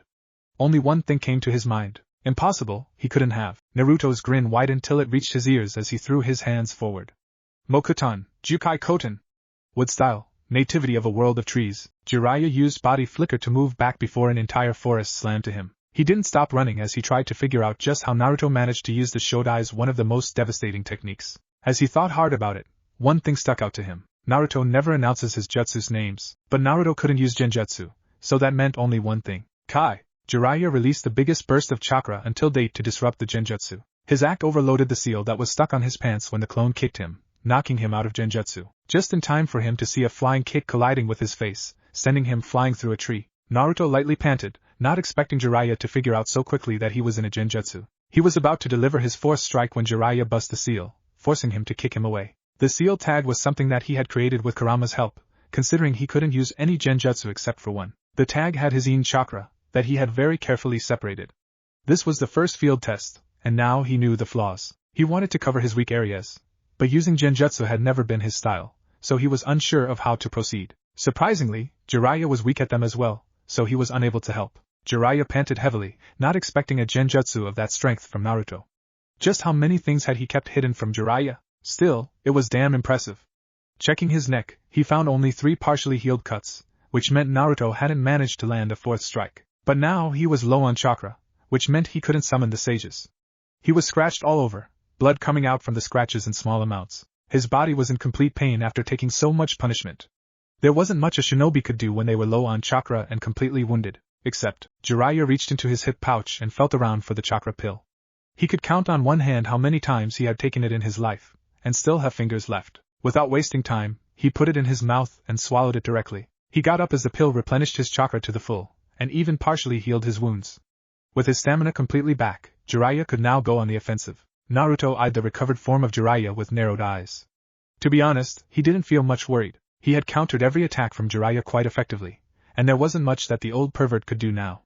Even fully recovered, Naruto had pushed him back. So just what was he planning to do? I know that you are still formidable when low on chakra, Naruto began, but you must have something in mind if you of all people resorted to taking that pill. Jiraiya smirked, but didn't say anything. Naruto cracked his neck. Fine, don't say anything. But I'm about to earn the fourth strike now, so you better brace yourself. Jiraiya had different plans however, and was about to attack when Naruto formed a ram sign.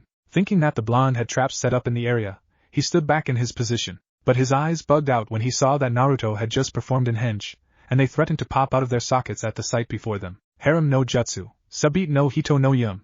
Harem technique, every man's dream. Out of the smoke came various barely clad forms of the woman of his fantasies Tsunade. Each of them was clad in a bikini that was barely covering her nipples and private area. Blood rushed into the capillaries of his nose, threatening to burst. A small part of his brain told him that this was just another one of Naruto's pervy techniques, and he should snap out of it. But then one of the Tsunade came to him, wrapping her arms around his neck and her left leg hooking onto his waist. Her mouth came near his ear, and she whispered in a seductive voice. "Oh Jiraiya," her voice was husky, oozing sensuality.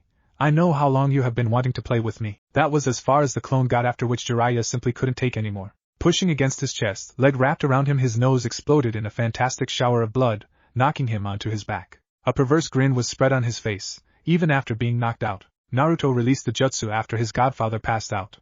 He dearly hoped Tsunade didn't catch wind of this, but she was Jiraiya's most tender spot, and his main fantasy. He knew he would be asked to do it sometime again in the future, which he definitely won't, but for now, he had his fourth strike. His solid henge was awesome. He walked up and cut open a small scratch on Jiraiya's throat once more, and waited for the man to wake up.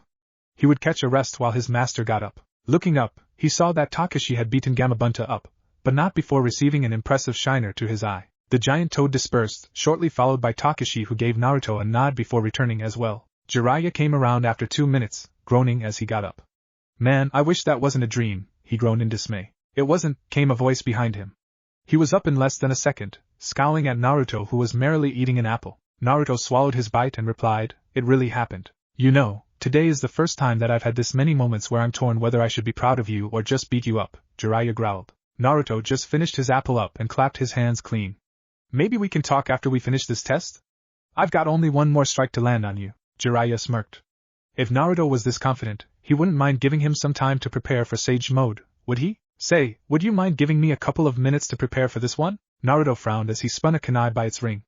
"If you were anyone else, I would just say fuck you and take you out, but since this is a test, go ahead," he finished with a shrug. "I'll give you a fight this time," Jiraiya muttered before cutting his thumb and summoning the sage toads. The weird-looking frogs surprised Naruto a bit, because one of them had a hippie hairstyle with a cloak and the other had a grandma look to her, wearing a similar cloak. Naruto recoiled slightly when he observed that the supposedly female toad had purple lipstick. Then he hid a shudder when they turned their gazes onto him. Thank God he had a contract already. The toads already gave him the creeps, but this just looked something out of a disturbing dream. "Jiraiya-chan!"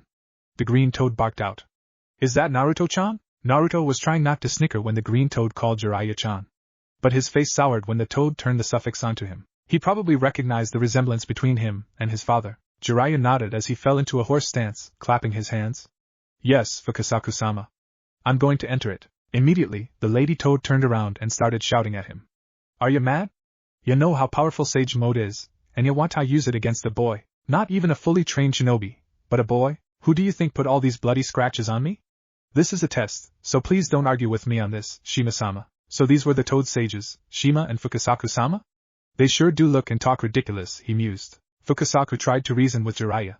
He very well knew how powerful Jiraiya was when he entered Sage Mode. It was very impressive that Naruto managed to wound Jiraiya this much, but Sage Mode was an entirely different league.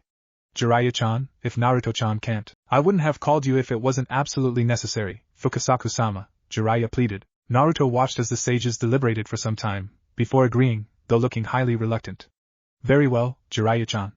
But you must hold back." Naruto took offense to that, but before he could say anything, the sages jumped onto Jiraiya's shoulders, sitting in the same position as Jiraiya. Jiraiya cut both of his thumbs and drew 2 lines perpendicular beneath his eyes, and then all 3 of them went absolutely still. Naruto remained in his stance, not sure what Jiraiya was preparing, not knowing anything about this sage mode. Or Kurama, do you have any idea what they're talking about? Yeah, and you're going to need my help if you want to win this one. The growl that came back was reassuring, but not the reply.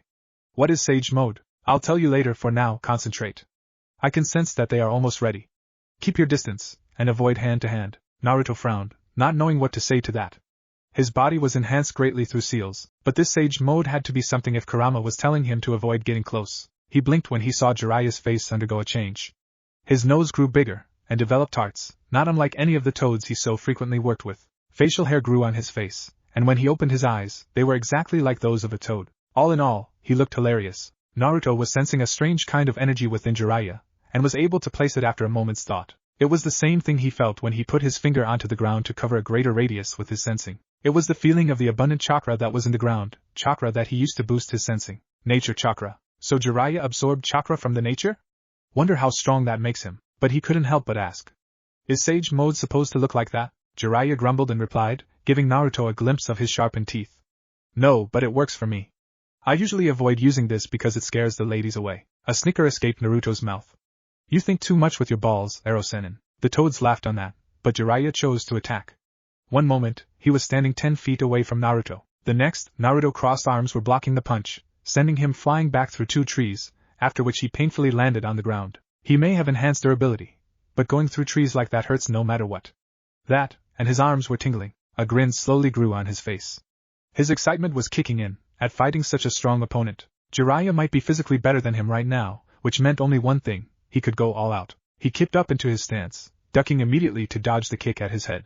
He raised his leg up in a straight kick, which was blocked by Jiraiya. He followed up with a punch, which was blocked too quite easily. Naruto kept on grinning, because he wasn't holding back his strength at all, and Jiraiya was blocking all his attacks like they were puppy taps. Usually, he would duck his attacks because even when not at full power, they were enough to daze him for a moment or two. He kept on attacking, but Jiraiya blocked them all without even moving from his spot. Naruto deduced that Jiraiya's strength and durability would have likely increased, along with the speed of his reflexes. Every hit felt like he was practicing his moves against a redwood tree pole back in his second year. Spinning around, he sent his strongest punch to Jiraiya's face, and was shocked that Jiraiya only stumbled back a step. A chakra-enhanced punch, with his already enhanced strength, only forced the man back a step.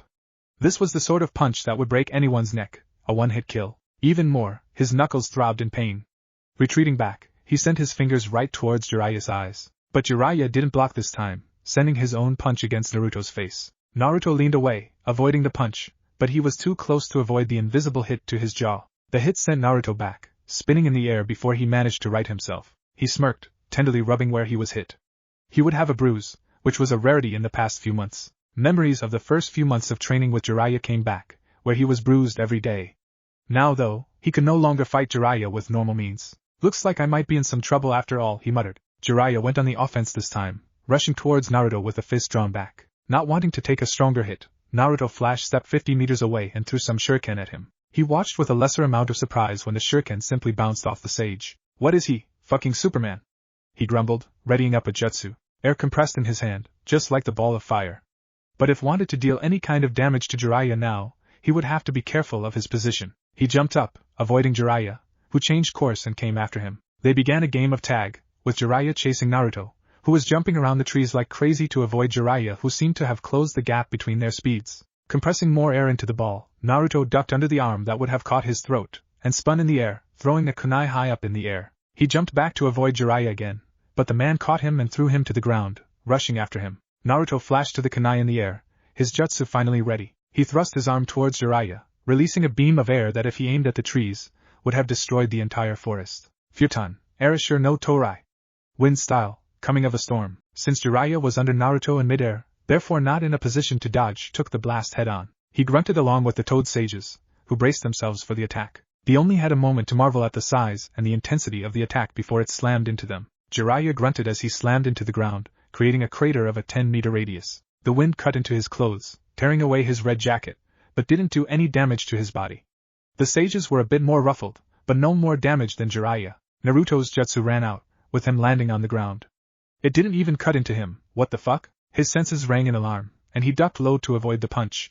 But the next one caught him right in the gut. It drove all the air out of him, and even caused him to cough up blood. It was like his durability was nothing against Sage Mode, because that hit felt like someone slammed a pole into his stomach at the speed of a diving falcon. The hit was so strong that it lifted Naruto off his feet, which Jiraiya followed up with a punch that connected directly to Naruto's face. Arg! Naruto let out the shout in pain, as he felt his jaw breaking. In addition to that, he flew through not one, but 4 trees this time, felling them. He landed on the ground painfully, his jaw in agonizing pain. Damn it, that hurt. He heard a scoff from the fox. I told you to avoid getting close, didn't I? I wasn't expecting him to break my jaw like that. I think I need to use your chakra. A snort this time. You think? But he was already sending his chakra to the jaw, rapidly healing it.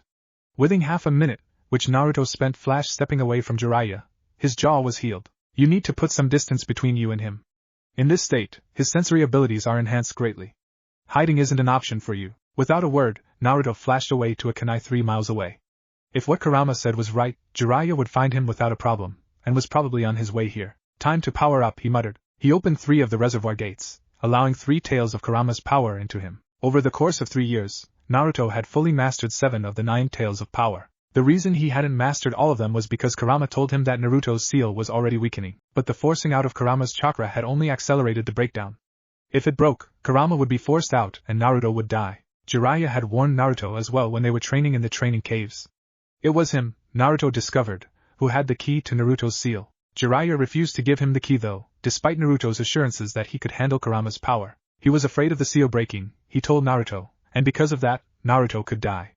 In the end, he was the one who tightened it once more. Naruto could still use 7 tails of chakra, but it would take much more time for him to fully tap into that much power with the seal tightened. 3 tails made of chakra, but fully adopting the appearance of normal fox tails, came out from behind him. His features became feral, his whisker marks becoming prominent once more, and his eyes became red with a vertical slit. His canines sharpened more than they already were, becoming visible outside his mouth.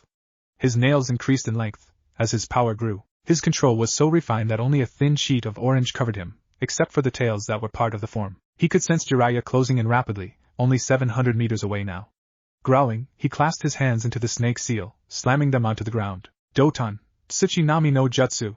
Earth style, earth wave technique. Normally, this jutsu would only send waves across the ground that were meant to disturb the opponent's balance. But Naruto deliberately overpowered it, so instead of just normal waves, the waves that emerged were so powerful that trees and the ground itself got uprooted, chunks of the ground getting torn and flying into the air. Jiraiya, who was running full speed to where Naruto was, stumbled, and was launched into the air. He quickly recovered and landed on his feet, which were quickly swept to the side by Naruto, and he was kicked right in the ribs, sending him flying back. Fukasaku grunted as he was forced to brace himself much more firmly.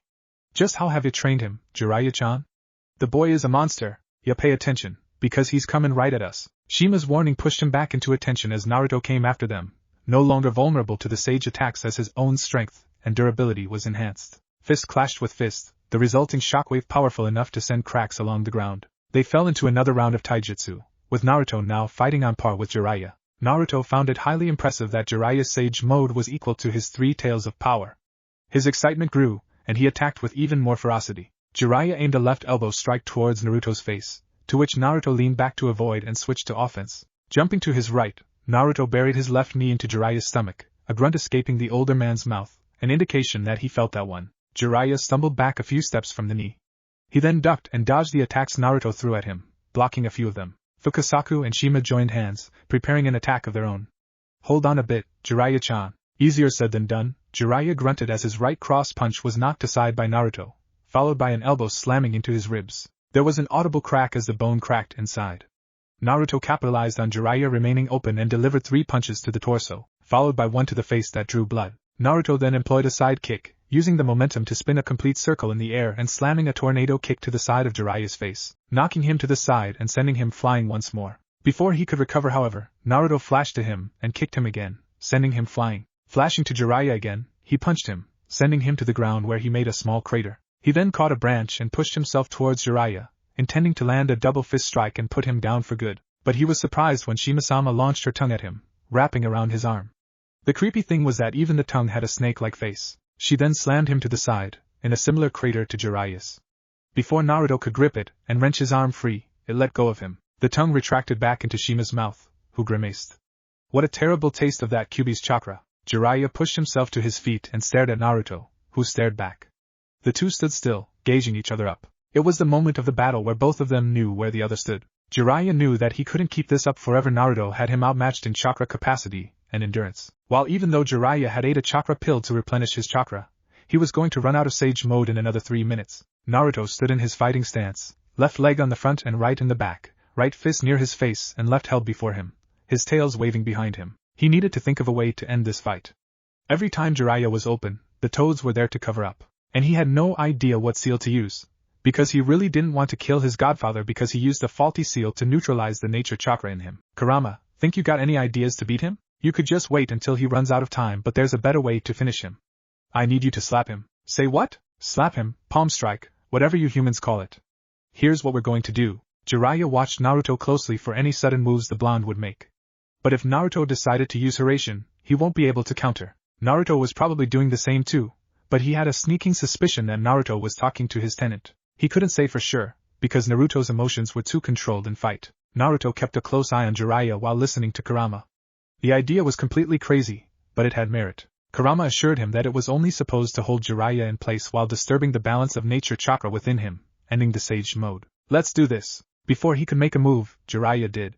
And he broke the rules too, because he was coming at Naruto with a big ball Rasengan, bigger than Naruto's upper body. He was thankful for his ability to perceive things faster, because he was able to react instantly. A purple Rasengan, equal to Jiraiya's size, materialized in his hands at a moment's notice. He thrust his hand forward, colliding it with Jiraiya's Sage Mode Rasengan. A mild shockwave was released when they crashed, and both tried their hardest to overpower the other. Naruto grit his teeth as he pushed harder, with Jiraiya pushing equally hard. Both the Rasengan exploded, an enormous shockwave being released that cracked the ground in a 20-meter radius. Both the shinobi were thrown back, but recovered in seconds. Jiraiya's limbs switched to more toad-like, allowing him greater dexterity in his movements, while Naruto simply flashed to a kunai he threw earlier. Shinobi don't follow any rules in a fight, that is the only rule a shinobi must follow, Naruto muttered, remembering the lesson when Jiraiya taught it to him. He should have known better. A small amount of irritation passed through him, his lips pulling back in a snarl. Naruto, switch with me now. Right. With Kurama now in control, he gave a savage grin. It always felt good when Naruto switched with him from time to time. Too bad he couldn't enjoy it this time. He flashed right where Jiraiya was, landing a palm strike right into Jiraiya's stomach. The man coughed up blood, being thrown back due to the strike rattling all of his insides despite the sage mode. Slamming his legs onto the ground, he skidded backwards so as to avoid losing the side of Naruto in a flip. Jiraiya-chan, give me fire. Jiraiya obeyed without hesitation, hands flashing through seals. Senpo, Gameya Enden. Sage Art, Toad Oil Flame Bullet. Kurama gave control back to Naruto, who came to his senses in a jerk.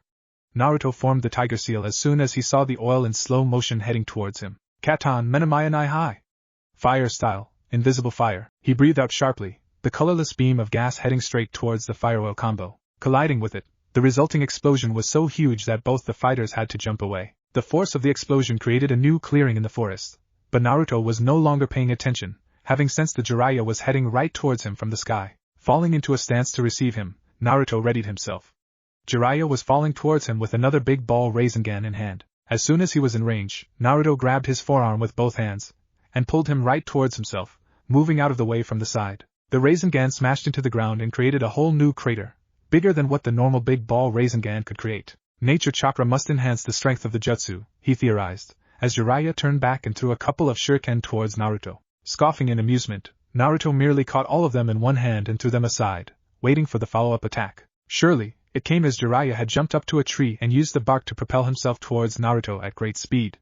But this time, Naruto was ready with his technique. As soon as Jiraiya was within 5 feet, Naruto activated the small bit of chakra that Kurama had passed on to Jiraiya in the palm strike. He snapped an open palm forward, where it glowed orange. Jiraiya stopped right where he was, his entire form being engulfed in an orange cloak that manifested like a flaming fire. It was Kurama's chakra that manifested itself as a cloak, and both Naruto and Kurama could control it since it was their chakra. What the?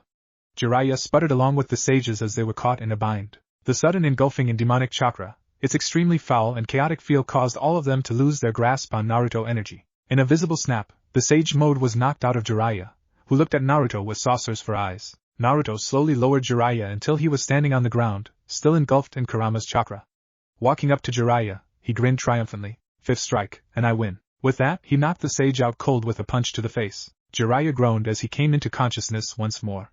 His entire body was waking all over, especially his ribs. A memory came of Naruto cracking his rib during their fight, and he winced. Man, he totally hooped my ass, he grumbled, a bit sour about losing, but instead of taking a fall, his pride had shot up through the roof. He had trained Naruto, now one of the most dangerous men alive. If he could take Jiraiya out with such ease, he would be just fine. Getting up, he tenderly held his side as he walked out of the tent he was in.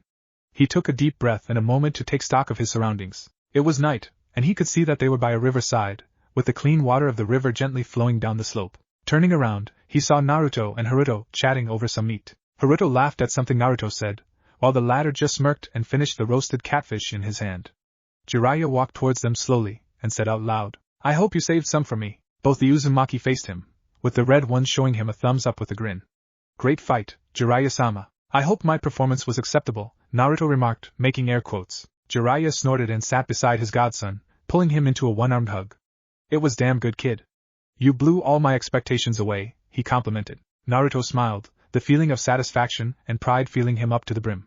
Glad to know that 3 years of hell was worth something after all. Jiraiya snorted, taking a roasted salmon stick and bit a tiny chunk off. "It sure was. Your father said the same thing after he finished his test, you know." There was silence for a while as they focused on finishing their food. While on his third salmon stick, Jiraiya spoke up, giving a glare to his student. "That was a dirty trick you pulled, by the way. Transforming into Tsunade like that." Naruto gave an incredulous stare to his godfather. "I thought you would appreciate it." Jiraiya spit a burnt piece out. "You knew that she's my weak spot." "Strike where your enemy is weak," Naruto interrupted, staring at him. "I told you before, Erosenin, you think too much with your balls. Hell, I even warned you that it might bite you back someday." Jiraiya had no counter for it, for those were his own words, and Naruto had repeatedly told him before. But being a pervert was in his nature, in his blood, he couldn't let go of what he was. Naruto turned back on his salmon stick. "Plus, it's not that hard to imagine what you think of Bachan. Your fantasies are disturbing, Erosenin." Jiraiya pointed an indignant finger at him. "You think of her like that too, brat.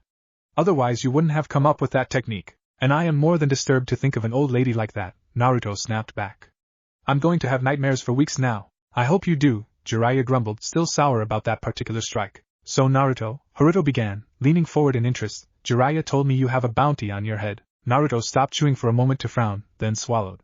"You mean he never told you before?" Haruto shook his head in negative.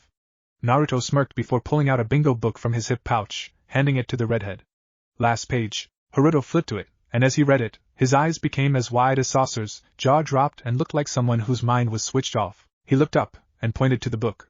"Is this shit for real?" Naruto gave a slow grin as he nodded. "Man, I'd hate to be you, but this is totally awesome," Haruto said as he tossed the bingo book back to Naruto. Name: Namikaze Uzumaki Naruto. Age: 15 to 17. Gender: male. Origin: Konohagakure no Sato. Shinobi rank: Jonin. Caliber rank: SS. AK: Raijin no T, Hand of the Thunder God. Known elemental affinities: Katon, Suiton, possibly Futon as well. Skill set: Taijutsu 5, Ninjutsu 5, Fuinjutsu 5, speculated. Genjutsu NA. Intelligence 5, speculated. Strength 4.5, Speed 5, Stamina 4.5, speculated. Hand seals 4. Weapons: uses tri-pronged kunai with seal formula on the handle. Physical description: stands at 5 feet 9 inches, weight is around 67 kilos. Golden blonde hair, azure blue eyes, tan skin, wears leaf shinobi attire like Namikaze Minato. Special abilities: can sense chakra, S-rank chakra reserves despite his age.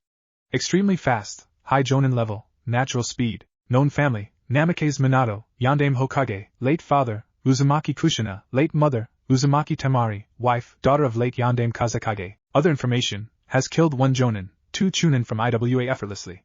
Can use Hiraishin no Jutsu. Advice: flee on sight, engage at your own risk. Bounty: 120 million Ryo, IWA. That's actually the bingo book entry from last year, when Naruto accidentally ran into a group of IWA nin while he was wearing just a towel, Jiraiya stated, smacking his lips with satisfaction of the meal. They don't even know what he's fully capable of, and I'm 90% sure that they based this entry on his use of the Hiraishin and the way he killed the nin without any weapons. Jiraiya added, smug that his student was that good. Haruto looked at Naruto in a new light, shaking his head in wonder.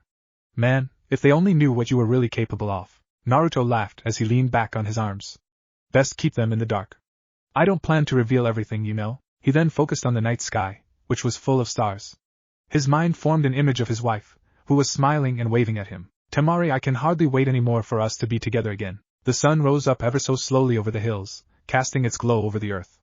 Wildlife slowly woke up from their sleep, getting ready to hunt for the day. It was the kind of day that was rather rare, but the feeling that anyone would get was always positive. Such was the case with the shinobi sleeping in a tent by the riverside. Jiraiya kept snoring away like a pig, never having cared whether his heavy snoring would disturb other people in the vicinity. Naruto had heavily stuffed his ears with cotton, for Jiraiya might very well be running a chainsaw right next to him, his sensitive hearing not allowing him to ignore the snores. Naruto was in the same boat as his cousin, his ears almost overflowing with cotton. At first, he was quite annoyed when he slept with Naruto and Jiraiya for the first time since leaving with them, but due to the fear of being left behind because he annoyed them, he kept quiet.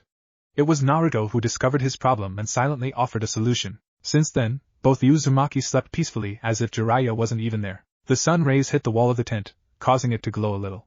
Naruto's eyes crinkled as the light hit his eyes, fluttering open slowly. He released a groan as he pulled the covers over his eyes, wanting to sleep only a little more. He had been experiencing quite a pleasant dream of being back with Temari, in their bed and trying out a new move that his eyes snapped open and he shot up like a spring. That's right. Today's the day we go back. I get to see my Temari again. The mere thought itself had him vibrating in excitement. Shooting up from his bed, he exited the tent to go over his morning rituals. Knowing Jiraiya, he would be up shortly, and that man never allowed anyone to sleep once he had woken up. He was stingy like that. In his excitement, it took him a mere 15 minutes to get ready. Just as he was tying up his headband, he saw Jiraiya exiting the tent, Naruto following shortly. He greeted them cheerfully, knowing it would only annoy Jiraiya more. Top of the morning to you, Ero-senin, Jiraiya grumbled, eyes still droopy and posture still a bit stiff. Kami, it hurts to even look at him. Where does he get all that energy? While Jiraiya was still a bit graceful in his walk, Naruto was more or less wobbling, still rubbing the sleep out of his eyes. Geez Naruto, how can you be so cheerful so early? Naruto adjusted his arm bands a little. We get to go home today. How can you not be excited? Naruto gave a small, sleepy smile. He was excited in his own way, because he would finally have a proper home for the first time in his life, close to his family. He started walking towards one side of the riverbank when Naruto called out to him. Jiraiya's on that side. Without a word, he turned and walked the other way. Just as he passed Naruto, the blonde heard some muttering. Definitely don't want to see that. Naruto watched with amusement as his cousin walked away to complete his morning rituals. Out in the forest, they were never a problem for him, but that was because he had marked a public restroom in the nearest town. Turning around, he set to pack up their camping supplies. He couldn't wait to everyone back home. Tsunade sighed as she filled out her signature on another paper. Honestly, she knew that the job of the Hokage was taxing, but she was beginning to wonder whether her grandfather and granduncle got killed themselves in the field just to get rid of the damn paperwork. It also did not help that her sensei kept smirking whenever he visited her and saw the pile of paperwork. He always vanished before she could ask him what was so damn funny. A knock on her door interrupted her from her musings. Come in. The door opened to reveal her apprentice, Sakura. Tsunade was proud to say that Sakura had grown a lot in the past 3 years. Ever since she told the remaining rookies that Naruto had left the village to train with Jiraiya, every single one of the rookies had thrown themselves into training, determined to close the gap between them and their friend. But Sakura was the biggest surprise of all. At first, Tsunade was slightly taken aback when Sakura had come to her and asked her to be her apprentice. At first, Tsunade wanted to refuse, excusing that she already had Shizen. But it was the determination in the pink-haired girl's eyes that got to her. Curious as to why Sakura was so determined, Tsunade agreed to train her. Only over the years she came to learn why Sakura was so determined to improve herself. She wanted to prove herself worthy of being Naruto's teammate. Sakura walked forward and placed the report she was carrying on Tsunade's desk. Momo-sensei said that some minor incision adjustments would have to be made, but nothing else that required major correction. Tsunade picked up the file and skimmed it over. Being the best medic nin in the world, she had set the bar for Sakura quite high. For every theoretical or practical test, Sakura was required to score no less than 98%. Tsunade knew that she was being a bit more tough on the girl than required, but seeing as Sakura had a knack for the more sophisticated side of ninja arts, she managed to reach the bar Tsunade had placed for her. Tsunade put the file back on her desk, nodding in approval. Well done, Sakura. Momo-sensei was right in her remark, but I don't want you repeating this mistake again. Got it? Sakura stood up a little straighter. Hi. Tsunade nodded and after thinking a little, she offered her a suggestion. Take the rest of the day off, Sakura. You've earned it. Sakura gave a small smile of accomplishment and happiness. She bowed and quickly left the Hokage tower. Tsunade smiled as she reached for another paper. She didn't know why, but suddenly she had a good feeling about today. Sakura smiled as she strolled in the crowded market street, picking up the vegetables that her mother had asked her to bring home. It was always good to receive an early off day from Tsunade-sama, because she pushed her hard every day. While Sakura craved rest sometimes, she was glad that Tsunade really pushed her hard. The amount of improvement she had gone through no longer made her feel like she was a weak link in the chain of Team 7. Team 7. Now that I think about it, it has been 3 years since I saw Naruto. Shouldn't he be returning by now? Izumo yawned as he stared up at the sky with a bored gaze.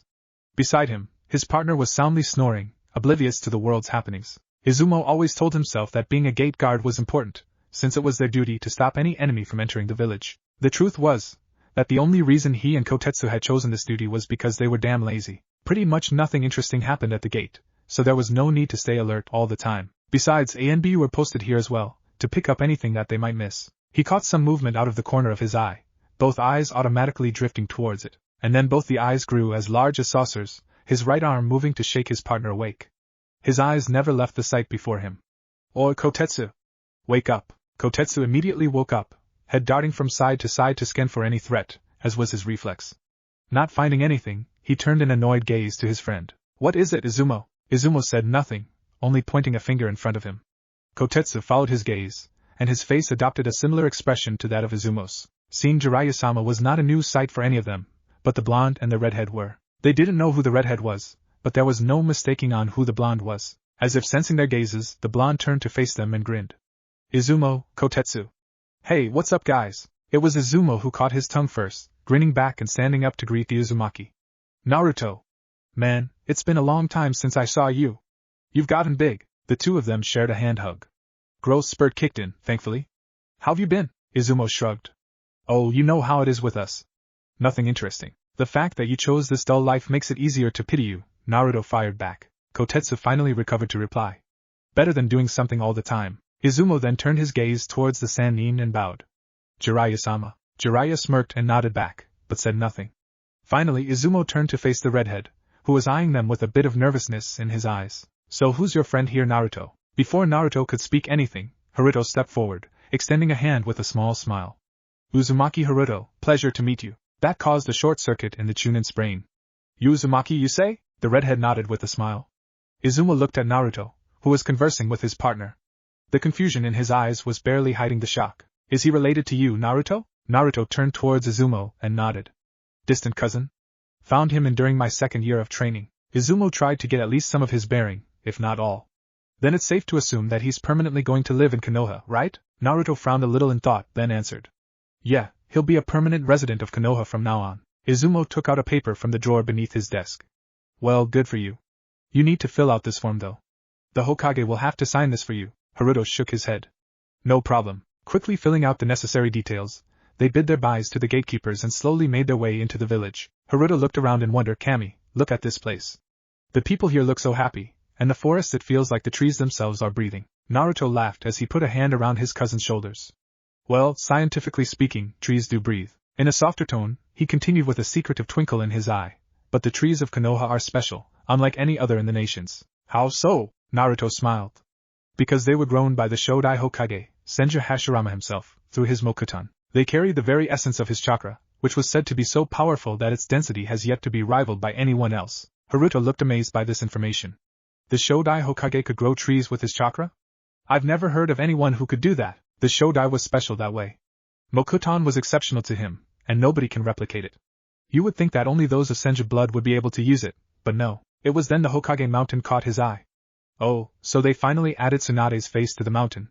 My clone didn't see that last time it came here." Jiraiya smiled. "It must be only at the end of your second year." He then waved a hand towards the Hokage tower. "Shall we?" As they walked through the village, they gathered many stares from the villagers. The civilians broke out in intense whispers, before not so subtly pointing at the trio. Jiraiya and Naruto gave no indication that they were paying attention to that, but Haruto was getting a bit uncomfortable. Naruto never told him that he was this popular in his own village. Unknown to the redhead, Naruto was feeling uncomfortable as well, but he was doing a better job of hiding it. He loved his village, he really did, but he never liked it when attention was focused solely on him. Perhaps it was his ninja instincts, because it was difficult to blend in when everyone was focusing on you. He knew Jiraiya had no problem with it. Hell, the man actually lived for attention. That ridiculous kabuki dance of his was meant to divert all the attention to him. The man was the writer of the most famous porn series in the entire nations, which was why men like Kakashi almost worshipping him made sense. The shinobi, on the other hand, were giving him nods of respect, which he returned with a smile. No doubt they knew of his bingo book entry. Some were even rubbing their eyes like some civilians to make sure that whatever they were seeing was true. Naruto bit back a snicker upon seeing an old man collapse into his chair, clutching his chest. He leaned over to whisper to Jiraiya. "It's almost as if they can't believe it really is me." Jiraiya snorted. "Yeah, more like they might be seeing someone else instead of you." This time it was Haruto who snorted. Naruto gave his cousin a dirty look before sighing. "Let's hurry up. I want to see Tsunade and get his papers finalized. Naruto? A feminine voice, but not the one he wanted to hear, but he knew it by heart, made him turn around. His lips automatically widened into a smile when he saw the pink hair and green eyes. Her hair was still cut short, by her shoulders. She wore a sleeveless version of the red top that she used to wear 3 years ago. Beneath that she wore black biker shorts underneath a gray apron skirt with knee-high shinobi sandals and elbow protectors. Physical appearance aside, Naruto could instantly tell that his friend hadn't wasted the last 3 years. It was just her body language that told him. Finally, she looks like an actual kunoichi. His smile widened into a grin as he opened his arms for a hug. She was taken by surprise when she noticed that Naruto was a full head taller than her. She stepped back to take a good look at her teammate. It had been 3 years after all. Standing at 5 feet 10 inches, Sakura could instantly tell that Naruto was now the tallest member of the original Rookie 12, an inch above Shino, who was the next tallest member. Naruto had cut his bangs into a much more normal hairstyle. His frame had grown wider at the shoulders, and the V-cut of his body had become more pronounced. His muscles had gotten much more defined from the way how well his clothes fit him. He still wore the same Jonin uniform from 3 years back, with the exception of the color of his armbands. The azure eyes glowed with intelligence just like 3 years ago, but now they held a level of maturity beyond their age. Sakura faintly realized that Naruto was perhaps the most handsome person in the entire village. "You've really grown, haven't you?" she asked in a wry voice. "I'm not the only who has.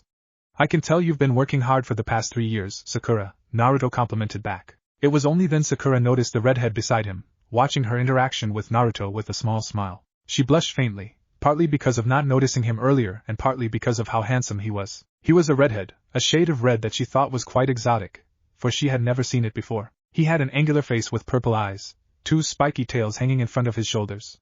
"Naruto, who's this?" The redhead stepped forward, extending a hand. "Uzumaki Haruto," he introduced himself. "A real pleasure to meet you, Sakura-san." He held her hand a bit longer than handshakes lasted, but she didn't notice that. She was gazing at his purple eyes so intensely that she almost missed his introduction. With a snap, she came back to her senses. "Wait, Uzumaki? I'm a distant cousin of Naruto from Uzushigokyu no Sato, home of the Uzumaki clan," he elaborated. Sakura slowly shook her head, having a hard time believing what she was seeing and hearing. Then again, this was Naruto. All kinds of weird things happened to him. She commented in a dry tone, "Only you, Naruto." Naruto understood what she was saying, and grinned. "Yeah, only me." She spotted Jiraiya of the Sannin, and watched with a light scowl as he tried to flirt with some women. Tsunade-sama had told her what he was like, and she could only hope Naruto hadn't picked up his bad habits. Quickly forming a bright smile, she asked in a cheerful voice, "So, are you going to the Hokage Tower?" Naruto nodded in affirmative. "Yeah, need to report our return and get his village citizenship finalized. Haruto's going to stay in Konoha from now on." He saw the cloth bag in her hand. "Buying vegetables?" Sakura lifted the bag. "Yeah, Tsunade-sama just gave me the day off, so I'm just doing some buying for the home." Naruto nodded with a smile. "Well, enjoy your day off." Haruto waved at her. "I'll see you later, Sakura-san." With that, they left, with Naruto dragging an indignant Jiraiya by the collar. Sakura smiled as she watched them walk away. She didn't know there were any Uzumaki left, but she was happy for her teammate that he found a surviving member of his close family. And she had to admit, but Naruto's cousin was just as good looking as Naruto, if not more. She continued smiling on the way home. She had a feeling that today would be a good day. Tsunade was taking a small break from paperwork, drinking sake from a small cup. A knock on the door interrupted her, and she reflexively spread out her senses. She paused drinking, purely out of shock because there was an obscenely large Chakrasaurus, bigger than anything she had ever sensed, standing right outside the door. Readying herself in case it was an enemy, she called out, "Come in." The door opened, and she was thankful that she had put the cup down, otherwise it would have surely fallen out of her hand, shattering on the floor. A very familiar blonde greeted her with a grin and a wave. "Yo, Hokage-sama. What's up?" Tsunade found herself grinning back as she got up and walked around her table to pull the Uzumaki into a hug, not even minding the way he addressed her. In the back of her mind she realized that Naruto was much taller than her now. "Oh, it's so good to see you, Naruto." Naruto struggled to keep from wincing, because damn, Tsunade was strong as hell, in spite of his enhanced durability. He hugged her back nonetheless. "It's good to see you too, and I'm back for real this time." Tsunade pulled back from the hug, smiling warmly. "I know. You and Minato could pass for twins at this stage." Naruto chuckled as he ran a hand through his locks. "I'm pretty sure I look better than him." They both chuckled at that, and then she noticed the redhead standing behind Naruto. "You must be Haruto then." Haruto bowed. "Uzumaki Haruto, Hokage-sama." Tsunade nodded, speaking with slight nostalgia in her voice. "The only Uzumaki I ever knew were Naruto's mother and my Basama. It has been a while since I saw a red-headed one, and I wasn't aware that there were any survivors from Uzushigokyu." Haruto nodded with pursed lips. "Naruto told me what happened to my village. While I'm sad that it happened, it's no use pondering over spilt milk. Tsunade nodded. Right you are.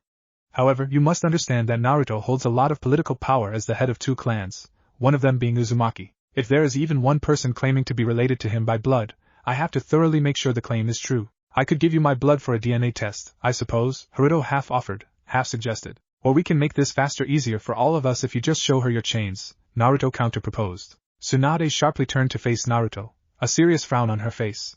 Chains? Naruto smirked and simply turned to his cousin in response, who brought out 4 blood-red chains from his back. Tsunade watched in awe as they floated around him, the sharp, arrow-like tips looking ready to pierce someone on Naruto's command. She had no doubt that they were identical to Kushina's chains in all but color. You inherited the special chakra, she faintly murmured, still staring at the chains in utter fascination. Naruto pulled his chains back, looking satisfied.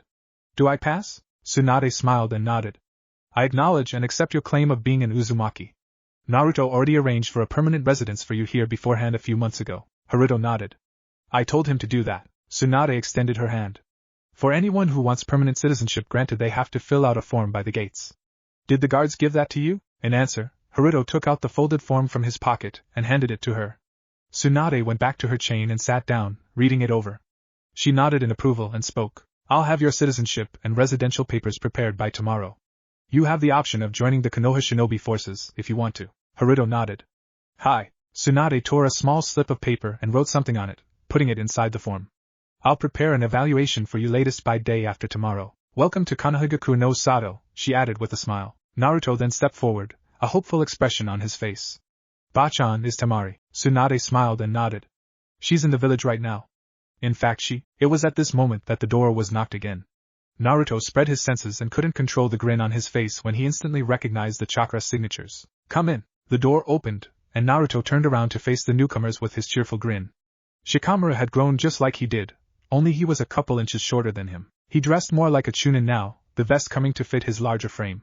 He was still skinny, but at least he no longer looked that he was gonna topple to sleep any second. It was the second person that caused his breath to get caught in his windpipe. She wore a black, sleeveless blouse with a collar that wrapped around her neck and a small window for her chest. The blouse stopped just below her significantly larger 30-60, he mused, and was followed by a fishnet that stopped just before her belly button. Her shoulders were bare, and she wore long, dark blue sleeves that reached her mid-bicep, with a finger hole. She wore black A&BU pants with small slits on the sides of her thighs, with a holster strapped to her left thigh, and black shinobi sandals. Her hair was now worn in 2 ponytails instead of 4, and her face had lost some of the baby fat. Her signature war fan was nowhere to be seen, but Naruto did catch a storage seal on the cloth of both of her wrists. All this checking out took him less than a second, and his eyes rose up to meet his wife's, which were shining with happiness. Temari had grown so beautiful in the past 3 years that Naruto actually failed to bring any words to his mouth. Temari smiled upon seeing Naruto, her eyes catching his, roaming her figure quickly before making eye contact with her. She was internally busting with joy,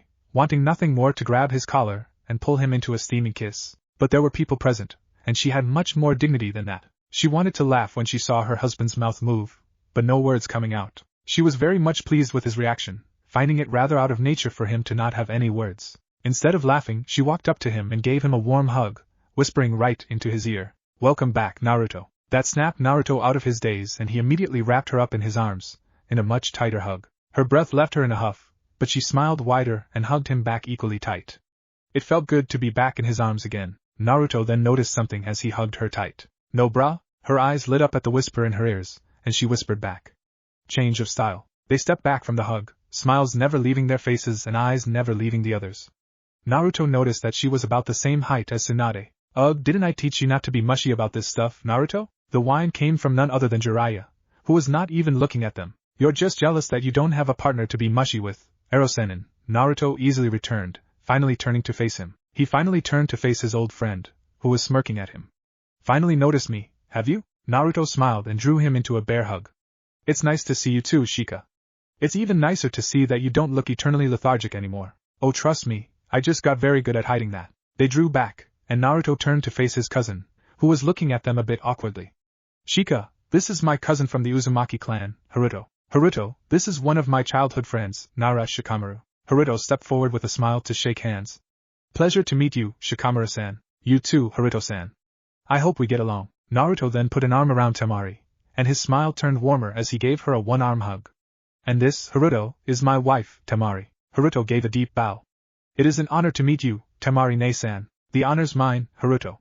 Now look up, family doesn't act so formal towards each other. Temari smiled, giving her cousin-in-law a quick hug. Haruto straightened up and smiled. Naruto had been right when he told him that his wife quite beautiful. Haruto himself thought that her looks were quite exotic, her sandy blonde hair and teal eyes. Naruto was not exaggerating when he said that you were beautiful, Ne-san. Temari turned to smile at her husband. Is that right? Well, thank you, Naruto. Tsunade clapped her hands. Well, now that the introductions are over with, let's get to business. She turned towards Shikamaru. Do you have the documents? Shikamaru just put a folder on the table, after which Tsunade dismissed him. Turning towards Naruto, who was conversing with Haruto and Temari, she addressed him.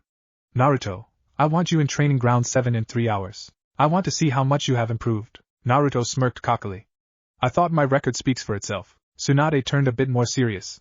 While that is true, and I have seen your bingo book entry, I want to see it with my own eyes. You'll be fighting an opponent of my choosing. Naruto raised an eyebrow at that. He had a pretty good idea who she was going to choose, but spoke up regardless, pointing a thumb at Jiraiya. I hope it's not him. I just kicked his ass yesterday, after all. Tsunade held back a gasp, and Temari wasn't looking any different either. Why you beat Jiraiya? She looked towards her former teammate for confirmation. Upon his proud expression and nod, she fell back in her seat. To think he's become capable of defeating Jiraiya. I thought IWA just put his entry as SS rank because of Haration, but it seems that it might be true after all. Well, in any case, I want you to fight this evening. I want to see just what Jiraiya trained you in, she announced after some thought. Naruto shrugged. Fine by me. Good. Dismissed. Naruto then walked out with Temari and Haruto, happily conversing about how strong she had gotten. Once the door was closed, Tsunade turned to Jiraiya and asked, Did he really beat you? Jiraiya snorted. Beat me? He destroyed me is more like it. Even Sage Mode didn't work against him. This time Tsunade really did gasp. You used Sage Mode against him? And lost? On his nod, Tsunade let out a slow breath. Kakashi doesn't stand a chance, does he? Jiraiya smirked and shook his head. Tsunade leaned forward and put her chin on her hands. Tell me everything. Wow, I thought wind users were pretty rare in High no Kuni, Haruto commented after hearing how Temari fights. They still are. I can count on one hand the number of wind users in Konoha and still have fingers left, Temari replied, holding hands with Naruto and walking towards their home. So what did you train in these 3 years, Temari? Temari smiled. I actually finished my training in 2 years.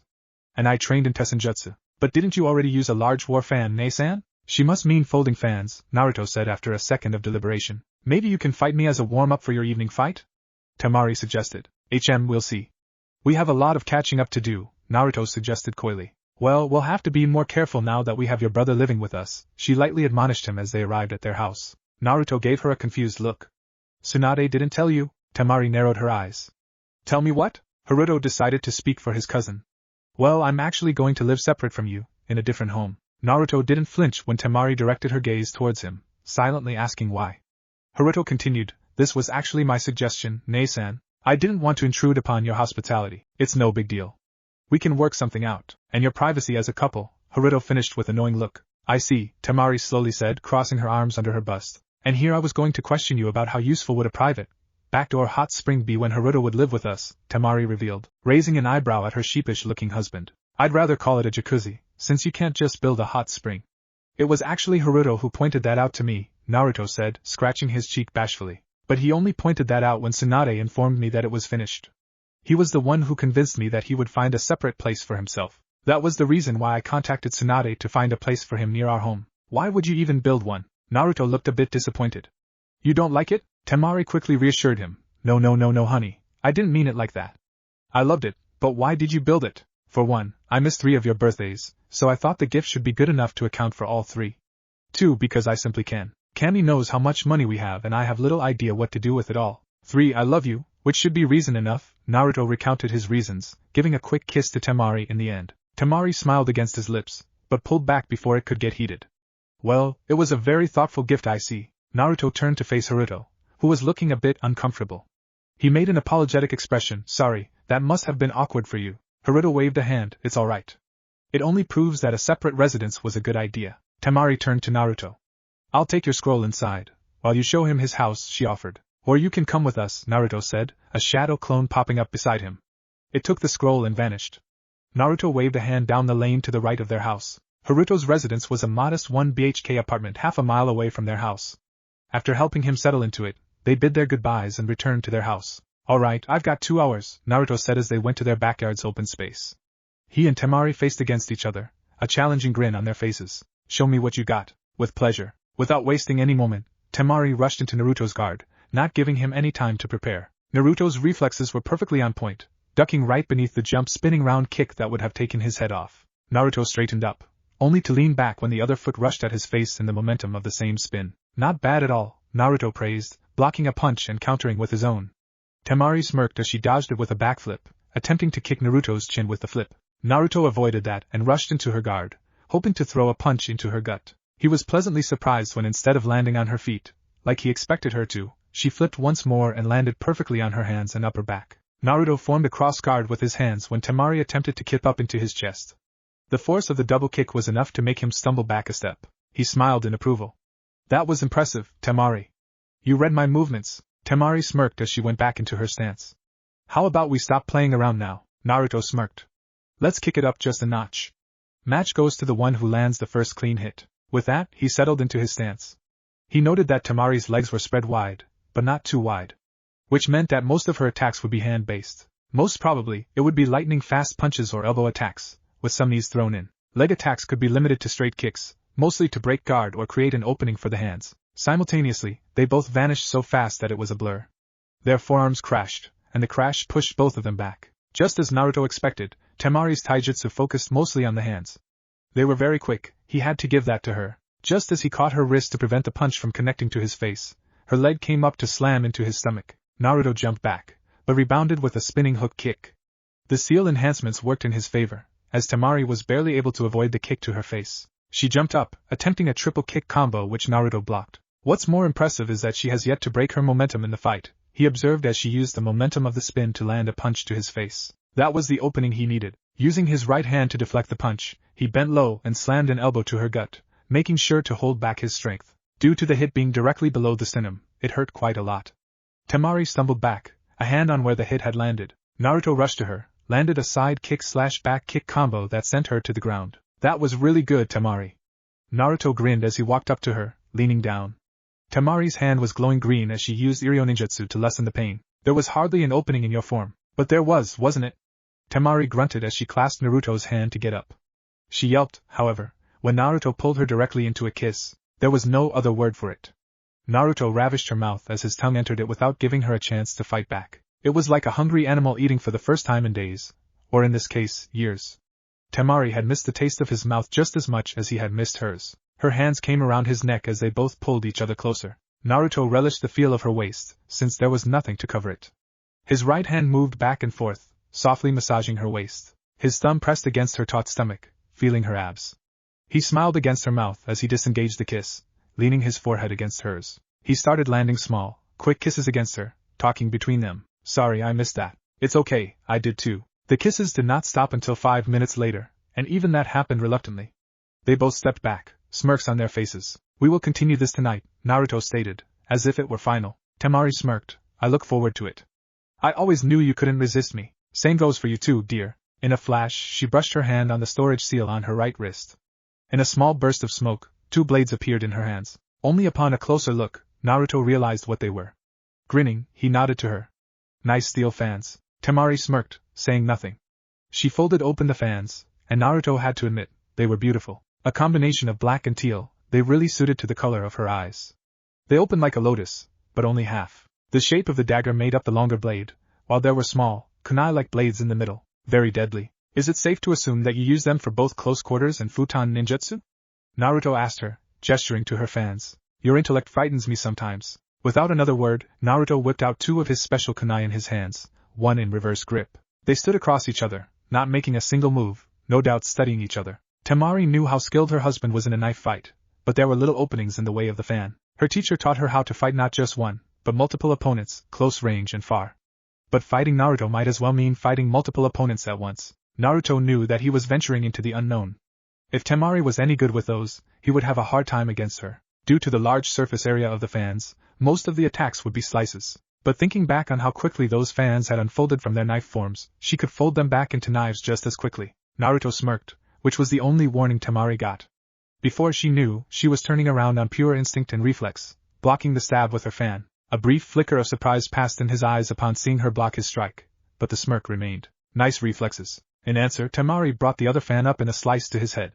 Naruto ducked, swiping her legs from under her. Temari jumped over his legs, countering it with a combined swipe from both of her fans with the front flip. The result of that was it sent both of them flying in the opposite direction. Temari didn't waste any time upon landing. As soon as her foot touched the ground, she swiped her right fan hard to the right. A large gust of wind, powerful enough to be visible, rushed towards Naruto. Naruto simply charged his legs with chakra and jumped high, letting the gust pass from beneath him. He threw his kunai at her, which she let pass by her head. She then turned around, expecting him to flash right behind her. That cost her the fight. Don't be so quick to jump to conclusions. His voice came from behind her, a kunai point resting on her neck. Temari's voice was puzzled.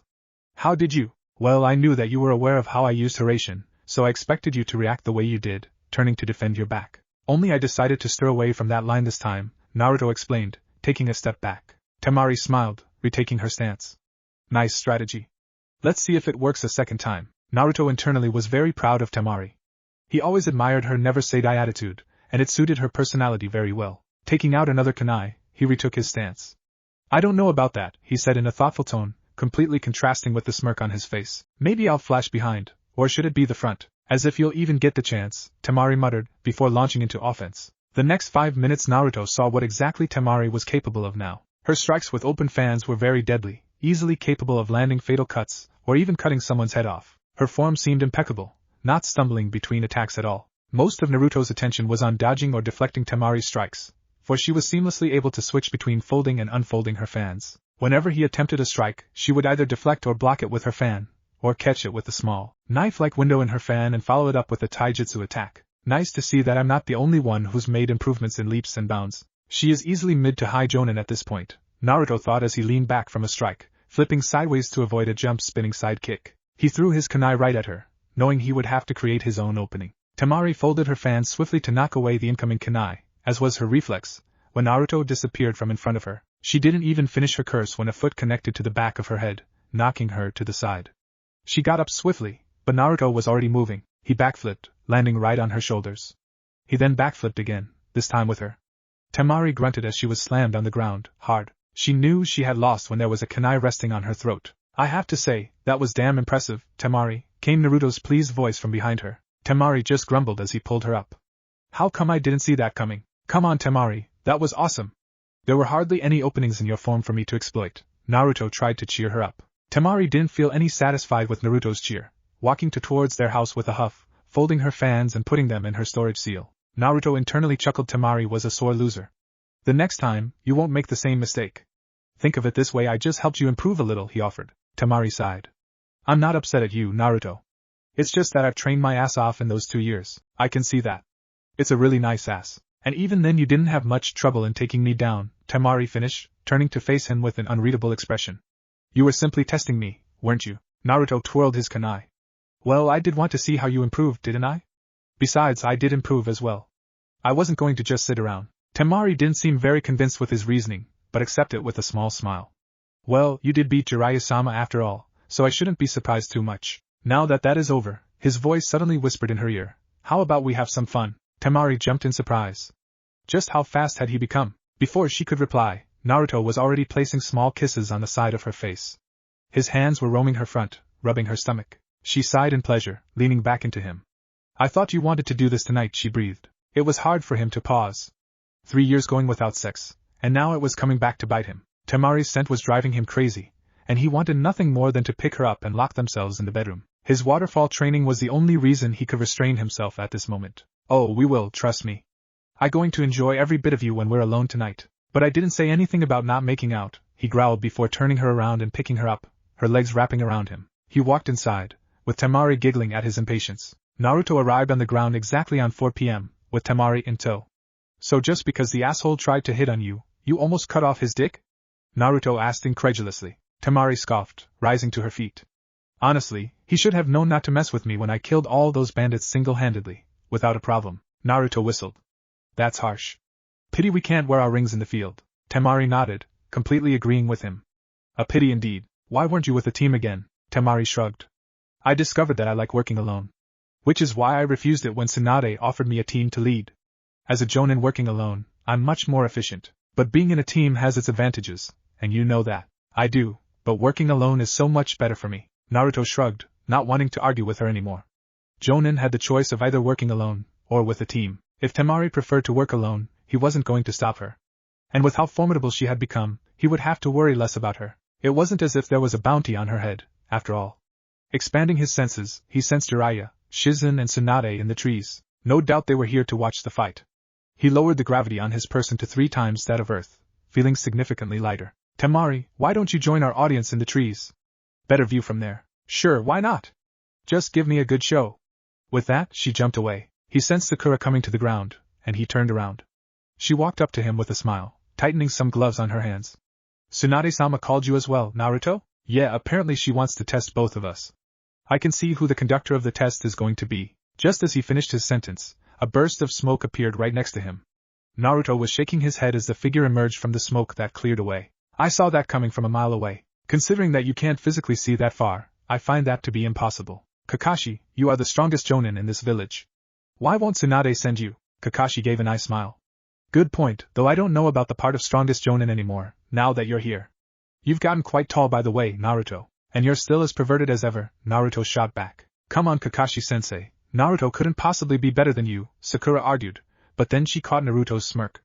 Could he? I suppose all will be proven shortly, Naruto said in a breezy way. Sakura still looked doubtful, but didn't say anything. Naruto remembered something, his hand going to his hip pouch and pulling something out.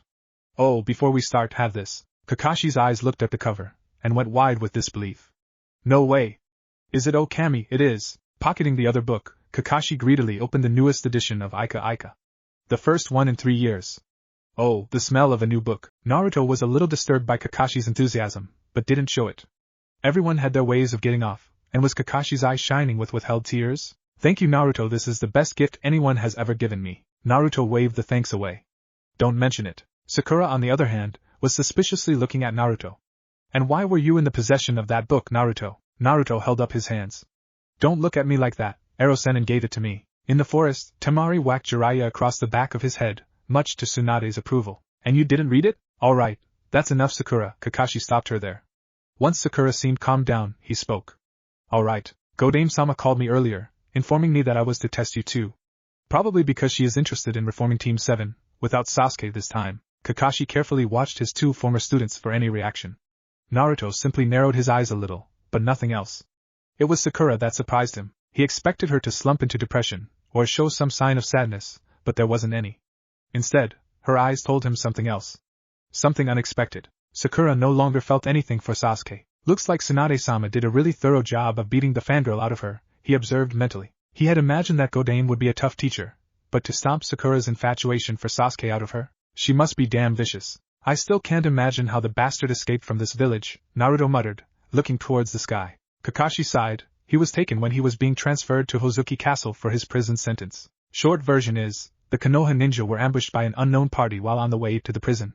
No one was killed, but Sasuke was taken from right under their noses. Why would you even transfer him? Because it's the best criminal containment facility in the world? That place has a record of 0 prisoner escapes, and to be honest, that's a very good incentive to keep a prisoner there. From what I heard, the Shinobi Council was in favor of it. Naruto pursed his lips.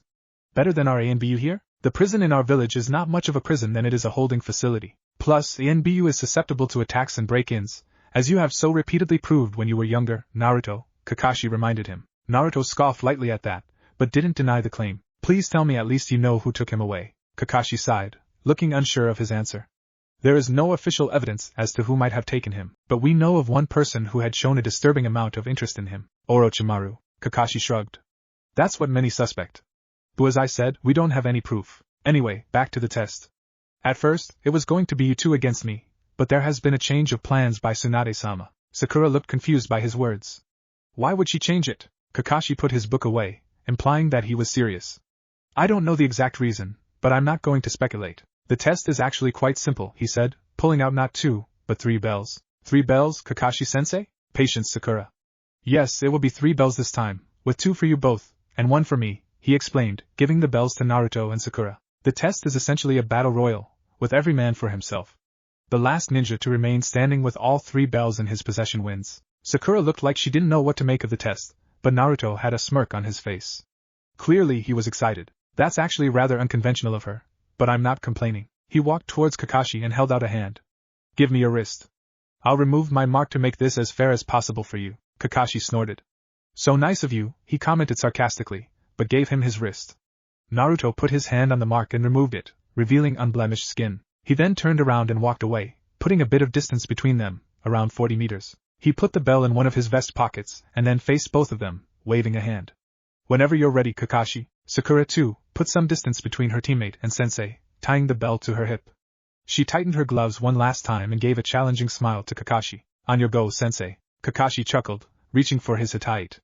Even I'm a bit excited about this, but I have a feeling that I shouldn't hold back too much this time, he said, exposing the Sharingan. That I won't save you this time, Kakashi, Naruto thought as he put his hands in his pockets. It was then that the atmosphere in the field changed.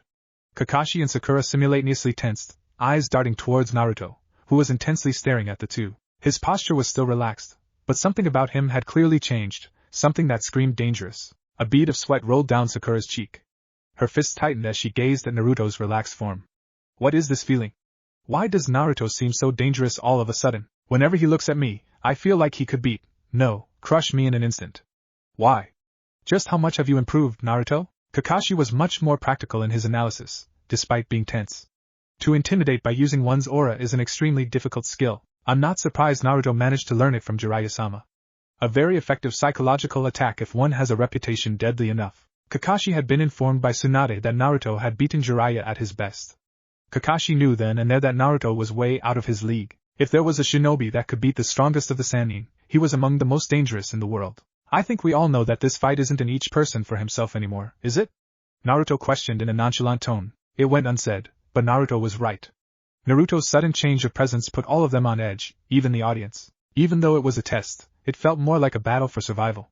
Humans were afraid of those who were stronger than them. Kakashi and Sakura instinctively knew that in order for either of them to win this fight, they would have to knock off the strongest piece off the board. They both knew from their gut instinct that they couldn't beat Naruto on his own. It was pure instinct that their bodies angled slightly more towards Naruto than each other. They both flinched, Sakura more heavily than Kakashi, when Naruto suddenly erupted in smoke. They were instantly looking around, trying to find Naruto, but their eyes returned to the smoke that was rapidly clearing.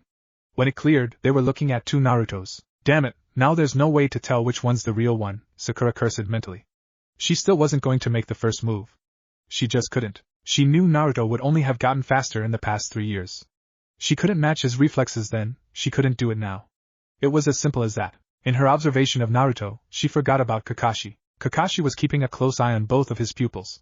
With Naruto having cloned himself in dense smoke, he was unable to tell which one was the real one. He knew if he attacked Naruto, he would no doubt be countered. He had no idea what Naruto was capable of now, and he was unwilling to risk himself in order to find out. Out of the corner of his eye, he saw Sakura turn a bit more towards Naruto, her expression becoming a bit conflicted. Even if we were about to team up against Naruto, this is still a battle royal. With that in mind, he changed targets. Kakashi was trained by the fastest man of all time, Namake's Minato. So it stood to reason that he was no slack in terms of speed. In Anbu, he was among the fastest, his only competition being Shursui and Itachi. Even now, there were few who could match his speed. With that in mind, he moved. Naruto was carefully watching his opponents. Sakura was concentrating purely on him, but Kakashi was still keeping her in his view. He knew that neither of them were foolish enough to attack him straight on, but only Kakashi was smart enough to account for Sakura along with him as well. If he couldn't attack Naruto, he would focus on the next one. To be honest, it really wasn't Sakura's fault to focus her entire attention on him. If he had one of the Hokage for an opponent, he would do the same. He had his own agenda, and that was to see how strong Kakashi really was. He was his father's best student, so he would no doubt be quite good. Seeing how far Sakura had come was just a bonus. His danger sense had been activated as soon as they entered the standoff. His perception was heightened, allowing him to see things in relative slow motion. He moved in the next instant that Kakashi did, and he had chosen his target. Kakashi had moved in Sakura's direction, hoping to catch her off guard and chop her neck, putting her out of the fight. His Sharingan allowed him to see her reaction, but unfortunately for her, she was still slower than him. His eye widened, however, when Naruto suddenly appeared in front of him, wrapping his arm around her stomach. It was his flash step, and he was still faster than Kakashi. Kakashi's chop hit nothing but air as Naruto vanished again in his flash step. Inside, he marveled at how fast Naruto had become. The speed at which he had rushed Sakura was close to his top speed, and Naruto had just casually outsped him. He landed on his feet and instantly turned towards where Naruto was still standing. It could be possible that this one is the real one, seeing as he probably wouldn't send a shadow clone against an opponent that could easily punch it out of existence. But it's purely speculation at this point, he theorized. I'm surprised that you saved her. I was about to spare you the trouble of taking her out, he pointed out. Naruto smiled, taking his hands out of his pockets. I have my own reason for saving her. But for now, he pointed at Kakashi, you are going to show me just how good you really are. No holding back. I fear that holding back against you really isn't an option, Naruto, he muttered, readying himself. Sakura blinked as she came to her senses. 1 second, she was standing in front of Naruto and Kakashi. She had caught a flicker of movement from Kakashi's side and was about to react. When she found herself being grabbed and brought here, she immediately fell into her fighting stance, facing the blonde in front of her. Kakashi-sensei attacked me, didn't he? I'm surprised you could tell. I thought we were rather fast, Naruto commented, walking to the side. Sakura kept her eyes on him the entire time. She smiled wryly. I might be slow compared to you speed freaks, but I'm not that slow. I was just unable to react to him in time. Naruto circled Sakura like he was a predator, and she was the prey. So are you the clone, or the real deal? Naruto smiled in the way that gave the impression I know something you don't, and replied. Why don't you find out for yourself? Sakura smiled challengingly at this. Don't mind if I do. With that, she yelled and punched the ground, her fist sinking into the earth. Only, sink wasn't quite the word for it. Naruto flipped far back, onto the branch of a tree. He found himself restraining a shit-eating grin, because Sakura just rearranged a good portion of the earth around them. Large chunks of rocks flew up into the air, with a gigantic crack and boom. Even a few trees were completely uprooted from their place. So Tsunade taught you the secret to her super strength. Consider me impressed, he complimented, clapping in praise. Sakura grinned. This was the first time she felt that she was worthy of Naruto's compliment. I've got a lot more, Naruto grinned. Show me then. He appeared behind her in a flash step, kicking her away. Sakura rolled midair so that her feet met the bark of a tree instead of her front. She pushed herself off back towards him, a punch ready. Naruto simply moved out of the way, allowing her to roll on the ground and then come back to him. After that, they engaged in taijutsu, with Naruto simply dodging all the punches she threw at him. His expression went from smiling to disappointed fast, once he saw that she was just punching him. That strength of yours is useless if you don't have the speed to back it up, he chided her, dodging her hits as if he had all the time in the world. Sakura grit her teeth as she increased her efforts. He was mocking her. Don't let your temper get the best of you, Naruto said as he saw her frustration increasing. To prove his point, he deflected one of her strikes and landed an elbow right in her gut. All breath left her in just a second as she folded in on herself, hand going to clutch her stomach. Naruto followed his elbow up with a jump, a knee to her chin. Her head snapped back as she stumbled back, ultimately falling to the ground. Sakura groaned in pain as Naruto stood above her, looking at her with a frown. Don't tell me that's all you have. Tsunade taught you how to dish it out, but not take it. Sakura grit her teeth as she fought through the pain. Naruto's hits were a lot harder than she expected. He reacted so fast that she didn't have any time to brace herself. She eventually pushed herself onto her feet, still clutching her stomach. Her jaw was still rattled from the knee to her chin. I'm not done yet, she managed to get out. Not far away from their spot, Tsunade watched with a frown as she saw how easily Naruto put Sakura down. If Naruto were an enemy, he could have ended the fight right when Sakura fell down. Instead, he allowed her to pick herself up, just so he could see what else she had to offer. Nice job teaching Sakura your super strength, Tsunade. Tsunade smiled a little at the compliment. Thanks, but it's clear that she isn't ready for an opponent of Naruto's caliber, isn't it? Jiraiya put a hand on her shoulder. Naruto is in a different league than her, Tsunade. To compare her to him would be unfair to her. Temari watched with pride at how easily her husband handled Sakura. For the past year, a lot of talk was going on about how Sakura was the strongest chunin. Naruto didn't even look like he was putting effort. Haruto, who had arrived at some time before the fight started, winced when he saw Naruto driving his elbow into Sakura's gut. Ever since he saw Sakura, he had instantly developed a crush on her. Which was why it hurt him a bit to see her getting destroyed by Naruto. His hits always hurt. Back to the fight, Sakura had managed to get up, healing some of the damage caused to her. Naruto was still looking at her without any expression on his face. What will you do now? Sakura narrowed her eyes. It was clear that Naruto was way out of her league. If she had managed to climb the mountain of improvement, Naruto had just shot up to the clouds. There seemed to be a whole world of difference between them. Naruto spoke again, walking around her once more. Well, you proved your physical strength, Sakura. But what about your mental strength? What do you mean? Naruto grinned. You see, I developed the ultimate arrow ninjutsu while I was on my trip. I observed that some perverts are able to resist my Oiroku no Jutsu, so I sought to create a variation that was much better than that. I even developed a variation that could weed out women perverts. Would you like to see it? Sakura was steadily getting angry as her feminine fury kicked in. She should have known that Naruto wouldn't have been completely spared from Jiraiya-sama's perverseness. As was her reaction to any pervert she spotted, she cocked back her fist and charged towards him, intent on knocking a tooth out. Naruto kept grinning as she charged towards him. Just as her punch reached his face, he just tilted towards his left. Grabbing her punching hand, he twisted it to behind her back and used his leg to kick out her feet from under her. In the span of a moment, Sakura was slammed on the ground painfully on her face, with her hand twisted behind her back in a tight grip. "Ma, your temper tantrums have actually gotten worse," Naruto commented in a light tone. When she twisted her head to look at him, she froze. There was not a speck of the grin from earlier. His face was stone cold. It was a ploy to lure her in. Why such a violent reaction, Sakura? Was it something I said? Naruto twisted her arm a bit more, causing her to wince. "I hate perverts, and you know that," he leaned down to whisper in her ear. "So your reaction is to punch them? Did it never occur to you that you might seriously injure them with your strength?" Sakura's eyes went wide at that. "I would never do that, don't kid yourself. 3 years of rigorous training have brought you to the point where you don't need to concentrate on augmenting your punches anymore. You do it unconsciously," Naruto shot back. Sakura was starting to panic a little. "What's your point, Naruto?" "My point is, you need to start acting like a shinobi. You are a damn chunin, yet you throw childish temper tantrums and punch someone because you don't like something about them," Naruto snarled. Sakura snarled back at this, attempting to get out of Naruto's hold. "So I have a temper, big deal." "Everyone does, Naruto. Not everyone's temper is augmented by super strength punches that can knock someone's head off," he shot back. "You need to learn to control your emotions, instead of your emotions controlling you.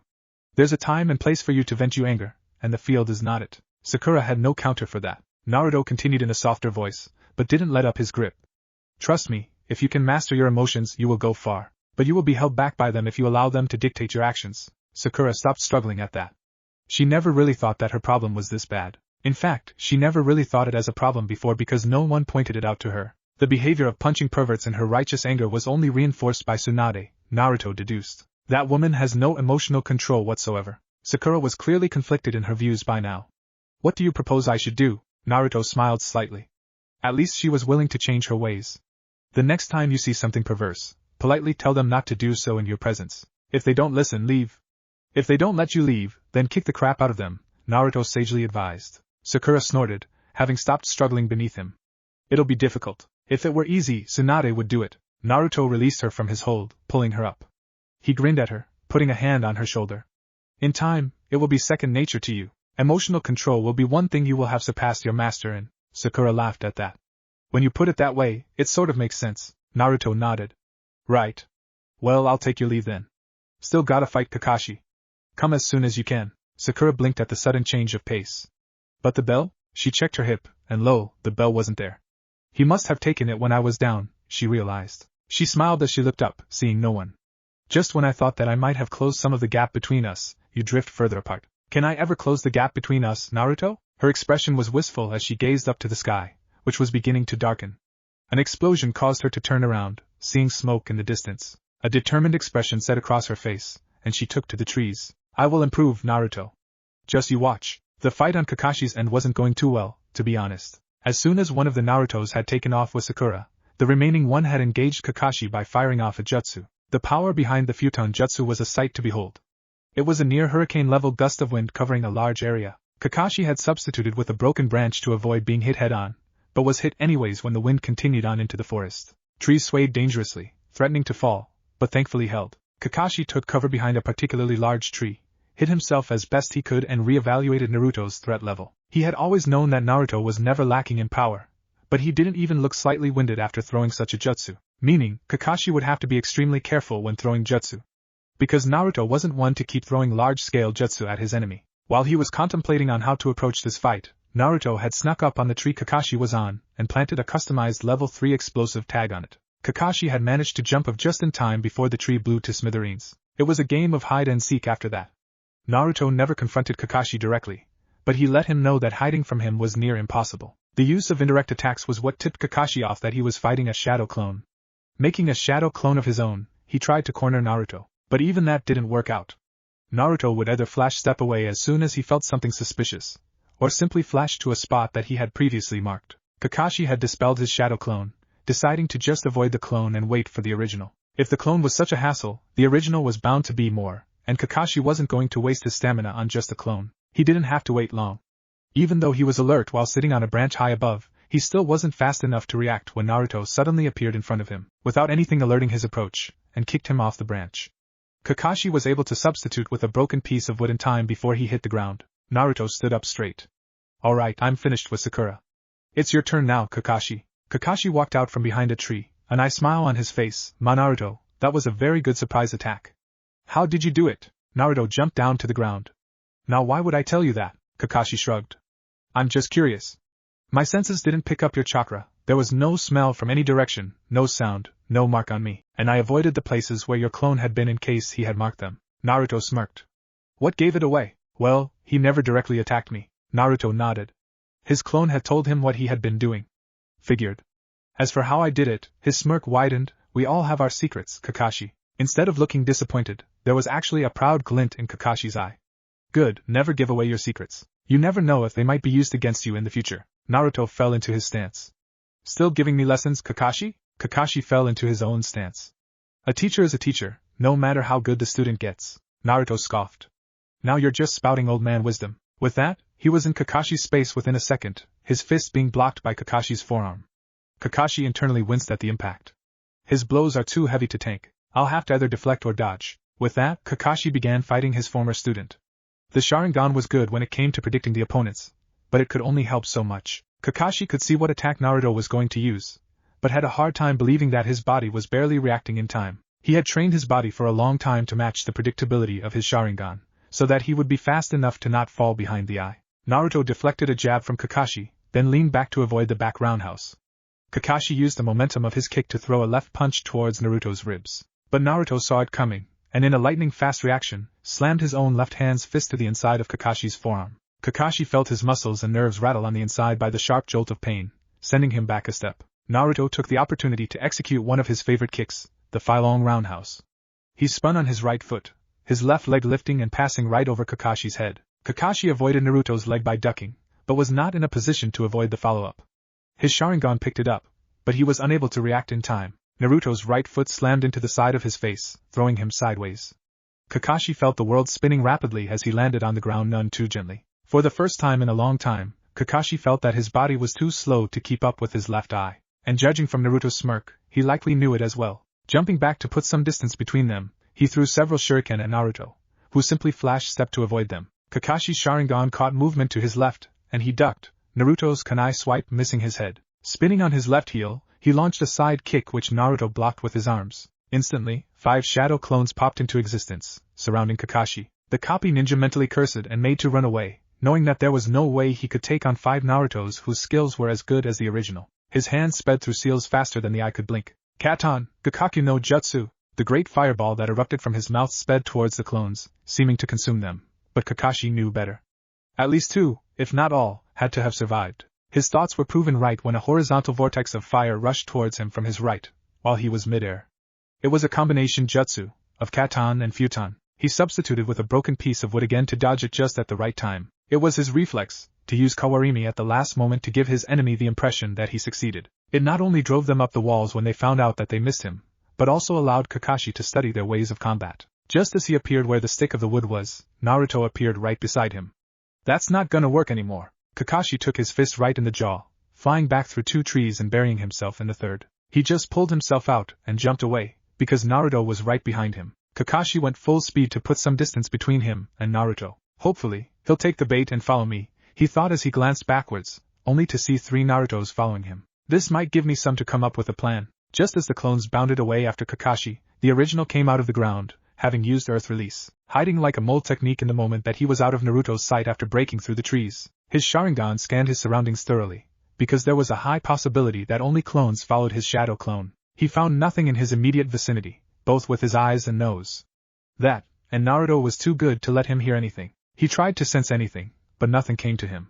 Naruto's prowess as a sensor must have allowed him to hide his chakra from him, he realized. He was on edge, his Sharingan darting around continuously to make sure he didn't get ambushed. Looks like I can sit for a bit, and, cha! Kakashi knew that cry too well, and he whipped around to see Sakura driving a fist into the ground. He watched in horror as the ground got ripped apart, chunks of earth flying into the air. To avoid being caught into the devastating shockwave, he jumped far back, sporting a look of petrified alarm as he watched his once weak student completely change the landscape. Godame didn't tell me she taught Sakura her super strength. Sakura smirked as she stood up on her feet, smirking at Kakashi.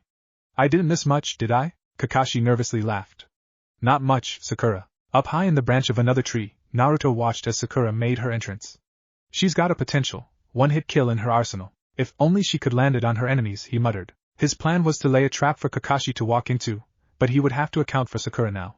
She wouldn't last long against Kakashi. He watched their fight, and had to admit, Sakura did fairly well against the borderline S-rank ninja. However, he summoned her to him through Hiraishin as soon as he saw that Kakashi was about to make his move. He slapped a hand on her mouth as soon as she appeared beside him to prevent her from making any noise. SSSHHH, he urged her. Only when she had calmed down did he remove his hand.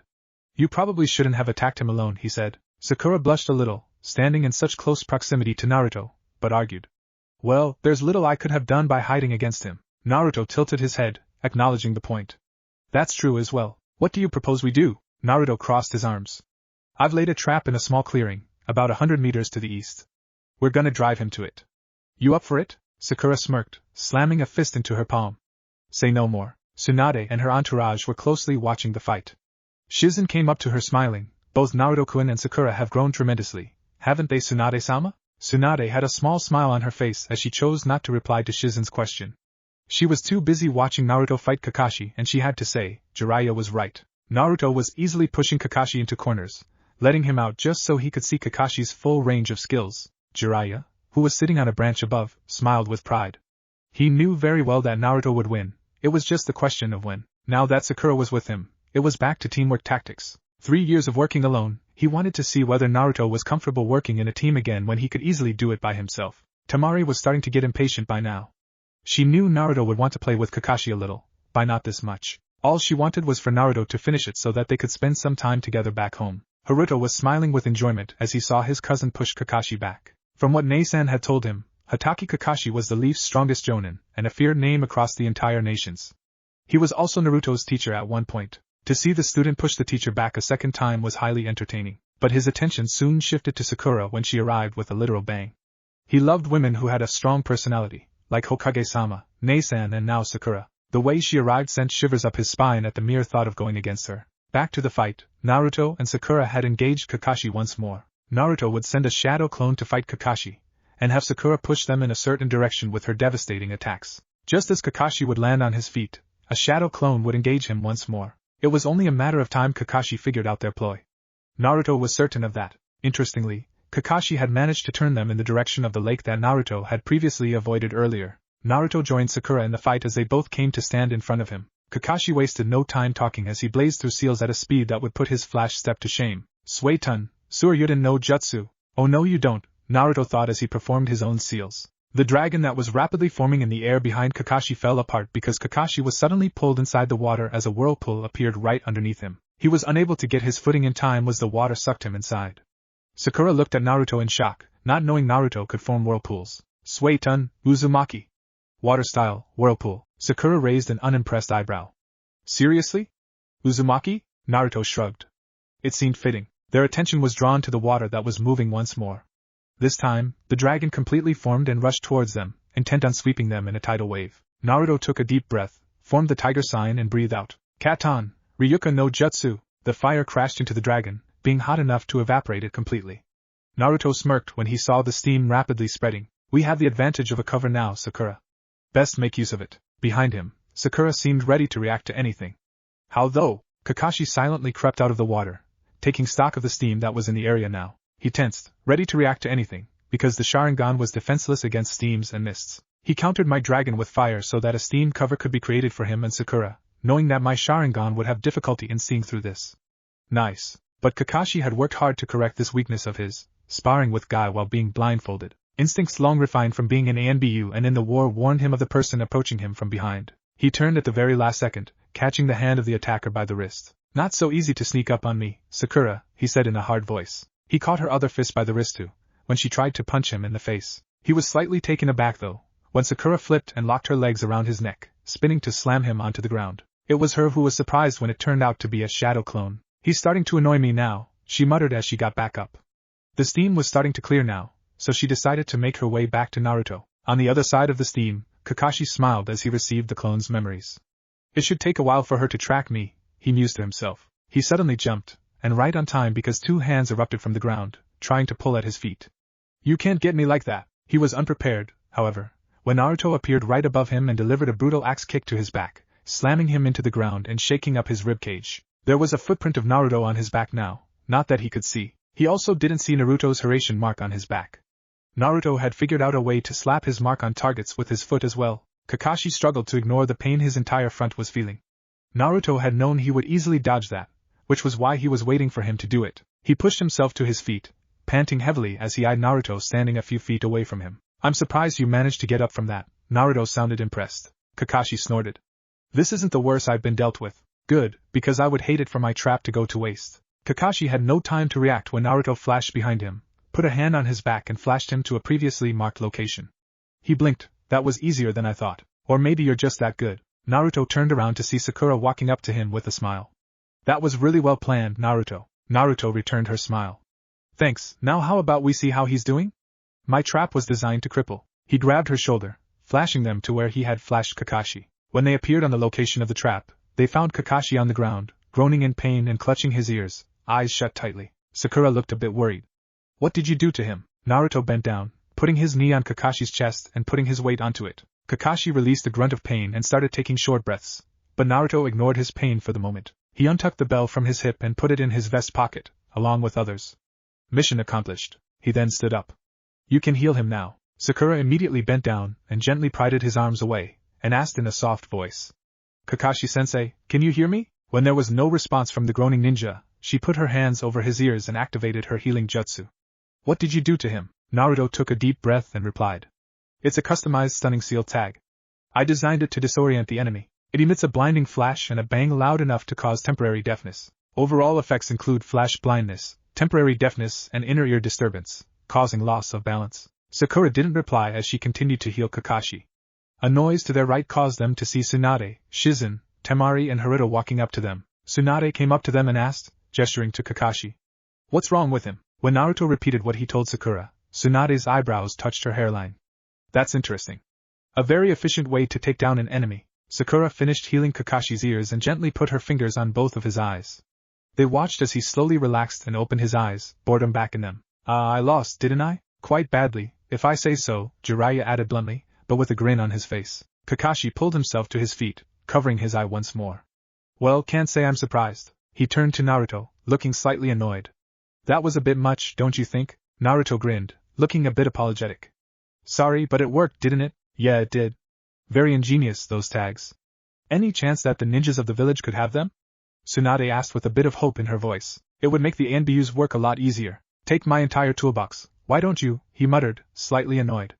Sure, you know my deal. Tsunade nodded. I'll draw up a contract for them then. Then are we done here? Not yet. As of now, from what I've seen, you have two choices, Naruto. You can either work alone, like Temari, she nodded back at his wife, or you can remain on Kakashi's team, like Sakura. I would prefer if you chose the latter though. Naruto frowned in thought.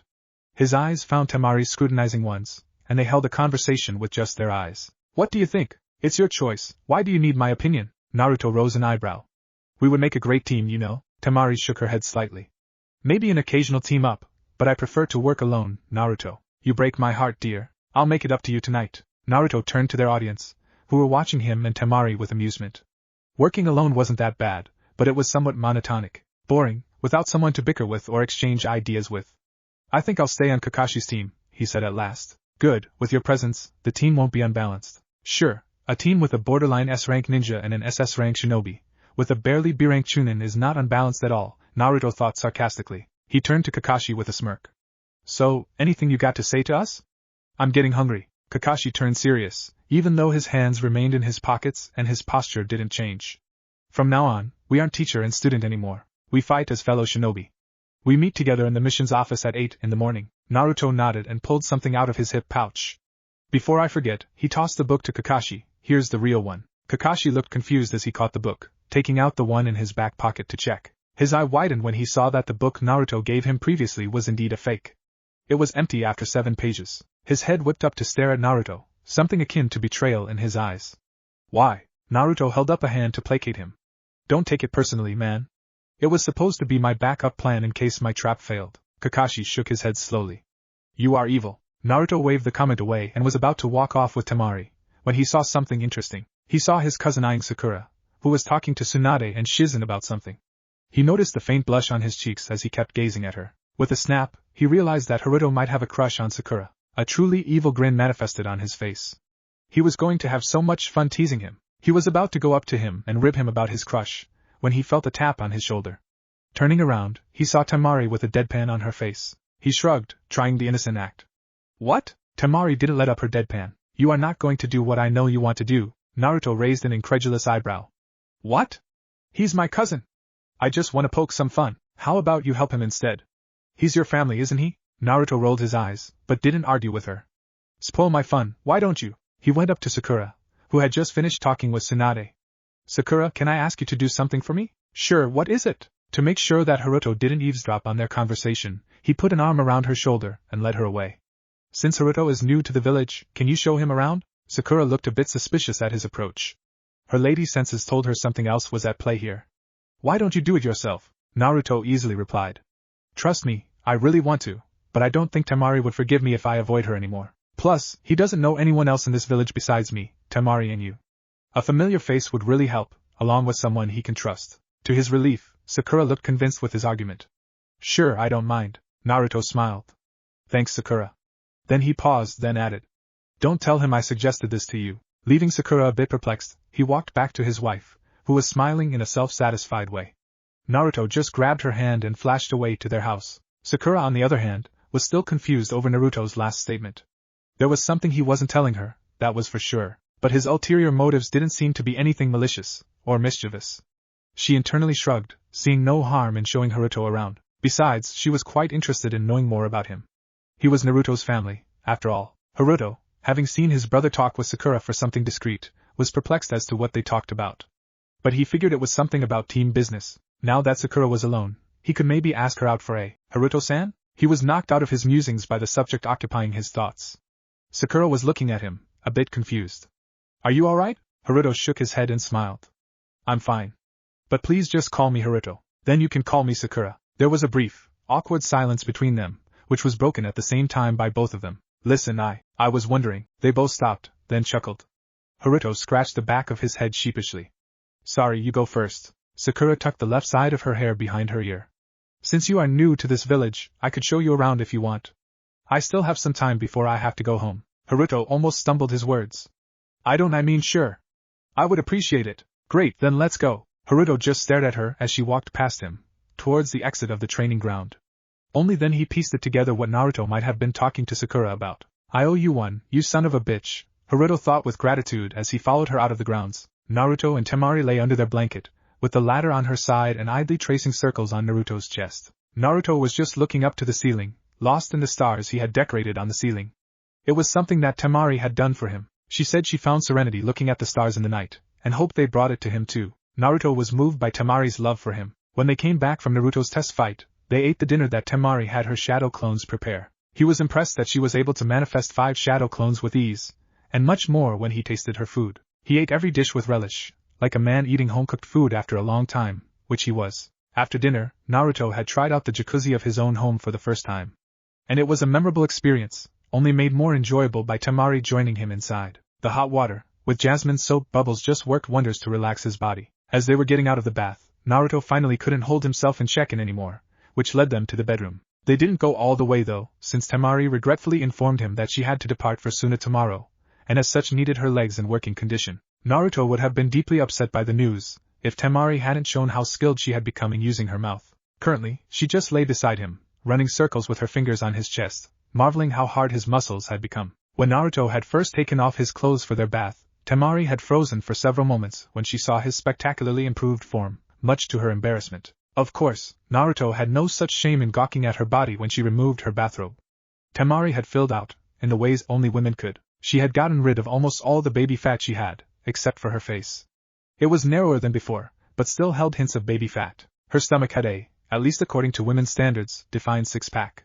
Her hips had become deliciously rounded, followed down by toned thighs. Last but not the least, her bust had wonderfully matured, becoming much more rounded with perky nipples. She was even more beautiful without her clothes. You know, I never knew you had such an impressive growth curve, Temari, Naruto commented, never taking his eyes off the stars. Temari gave a small smile at that. Maybe that's because you've never actually seen it with your own eyes? I didn't have much problem when learning Futon ninjutsu when growing up. He finally turned his eyes to her, a fond look in his eyes. That could be one of the reasons.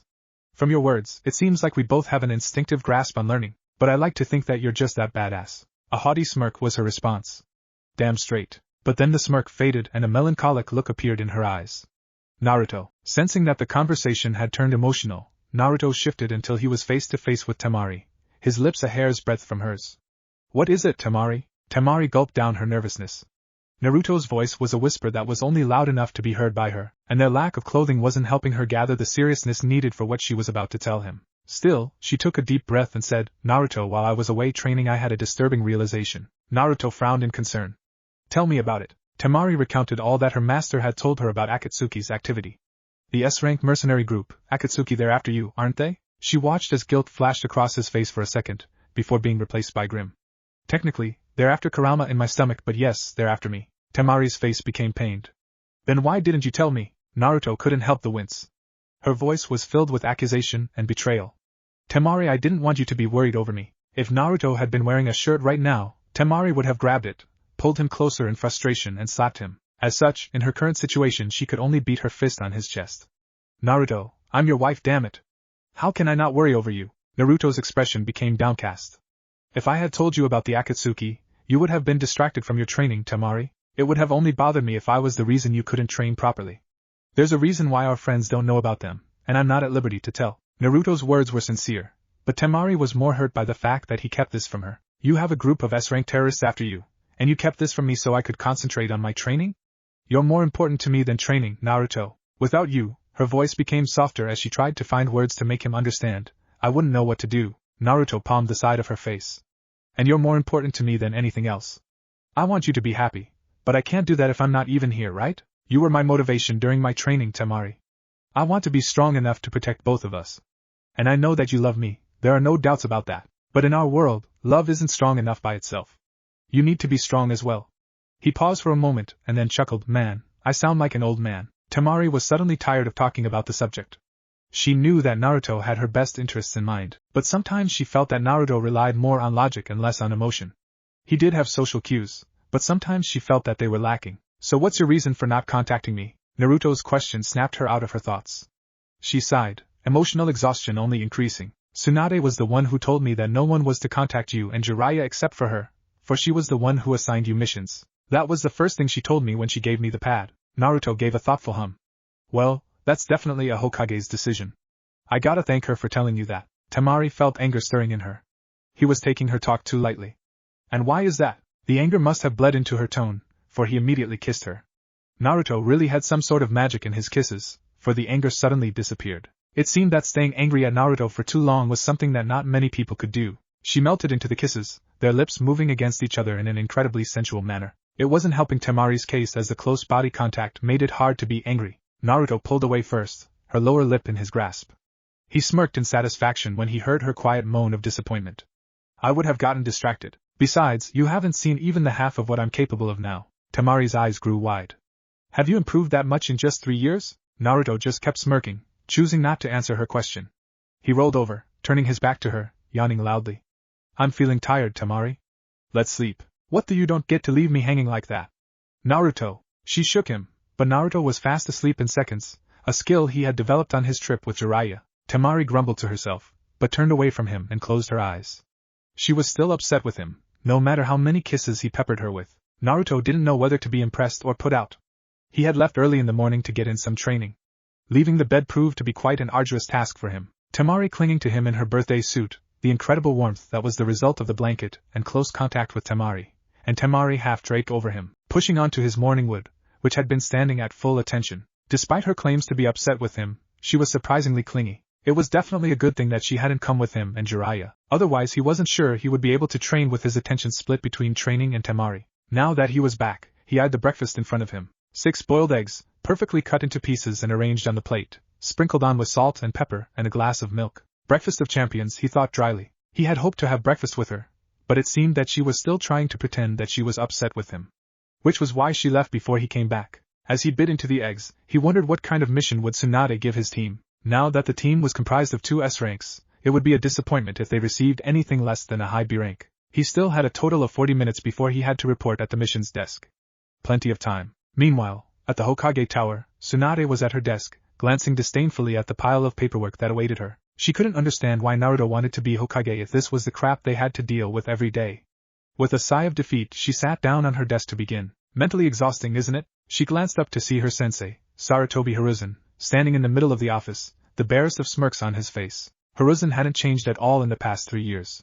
After being retired, he had much more time to manage his clan affairs himself. His shoulders were much more relaxed, now that he didn't need to think about the good of the village all the time. After a long time, he could finally focus on training Konohamaru. The young Sarutobi had been begging him to train him, for when Naruto and Ai-chan came back, he at least wanted to be capable enough of making him sweat. Even though Asuma was lazy even when it came to training his team, he was unexpectedly put out when Konohamaru said he didn't want him to train him. I've seen how lazy you are even with your own team, Aji-san. And I really want to get stronger by doing something instead of just playing shogi all day. It was a hilarious moment for the Sarutobi clan. Asuma understood for the first time what his nephew thought of him, and he was not at all accepting of the fact. He began training Team 10 much more seriously from then on, which Hiruzen considered a good change. He still smoked almost all the time, despite of her warnings to him that he was just damaging his lungs. But he just smoked away her worries. Tsunade sighed. I feel tired just by looking at it. Hiruzen came around to sit on the chair in front of her desk. You have no idea of how much it pleases my soul to see you sitting in the chair of Hokage. Tsunade narrowed her eyes at the comment. Others might think that you're pleased because I took over from you, but I know that you're a sadist, sensei. You're just completely satisfied to see me buried in paperwork that we used to tease you about. Hiruzen just kept a calm face. I have no idea what you're talking about, smug bastard. So, what's reason you came here for, sensei? Hiruzen took a deep inhale from his ever-present pipe. I heard Naruto and Jiraiya returned yesterday with another Uzumaki no less. Tsunade nodded as she signed another paper. Uzumaki Haruto. What do you think about him? Just as Tsunade was about to say something, the door to her office banged 3 times. Hokage-sama. Both former and current Hokage blinked. That was Temari's voice, and it sounded urgent and desperate. Come in. As soon as she gave the order, the door slammed open and Temari almost rushed in, an expression of barely kept in check panic on her face. What is it, Temari? Tsunade-sama, it's Gaara. He's been taken by the Akatsuki. Both of the Hokage's eyes widened at the information. The mercenary organization chose now of all times to make their move? Just as Naruto returned from his training? It couldn't be a coincidence, could it? How do you know? I was contacted through my pad. Tsunade took a moment to curse as to why she wasn't directly contacted before turning her attention to the matter at hand. She was well aware how close Gaara and Naruto were, and the latter would never forgive her if he wasn't put on the rescue team. Even if he were a Jinchuriki, and sending him on the mission was basically holding him out on a silver platter for Akatsuki. Tsunade glanced at the clock and cursed. There were still 15 minutes before Naruto's team was supposed to report for a mission, but she had no choice. They were already out of time. Tora, Karasu, Nazumi, A and B with masks of cat, crow and rat respectively, appeared behind Temari, kneeling before Tsunade. Hi, Hokage-sama? Fetch Hatake Kakashi, Haruno Sakura and Uzumaki Naruto immediately. They are to be here within 5 minutes. Understood, Hokage-sama? With that, they disappeared in a Shenshin. Hiruzen leveled a grave look at his student. Tsunade, do you think it's wise to send Naruto on this mission, when he is exactly what the Akatsuki want? Naruto beat Jiraiya at his best, and took out Kakashi without a problem, sensei. On top of that, he's mastered the Hiraishin. At this point, he might very well be the strongest ninja in the village. He can take care of himself. Tsunade almost snapped at Hiruzen. Hiruzen gave a tired sigh. Let's hope you're right, Tsunade. Less than 5 minutes later, Team 7 stood in front of her, standing at attention. Tsunade looked at each member with a sharp and steady gaze. Team 7 a few hours ago in Suna, word came to us through Temari's pad that the Kazekage was taken by 2 Akatsuki members. Hiruzen carefully observed the reactions to the revelation. Sakura was the one who showed the most shock, followed by sadness from Temari due to the reminder. Kakashi and Naruto showed the least amount of reaction. Kakashi's eye narrowed, as it always did whenever a particularly difficult mission was assigned to him. He would try to figure out every possible way the mission could be carried out, and every possible consequence should the mission fail. He was very good at that. Naruto's expression didn't change in the slightest, but his fists tightened ever so slightly. Hiruzen mentally approved, for as much as he loathed Danzo's ways, he was right in the sense that emotions got in the way of a mission. He would have understood if Naruto got angry, or went into shock, but to have such a tight control on his emotions. Jiraiya was one hell of a teacher. Tsunade continued speaking. Therefore, you are to exercise extreme caution, and do everything in your power to get the Kazekage back. Failure is detrimental for both the nations. Is that clear? Hi, Hokage-sama. Dismissed.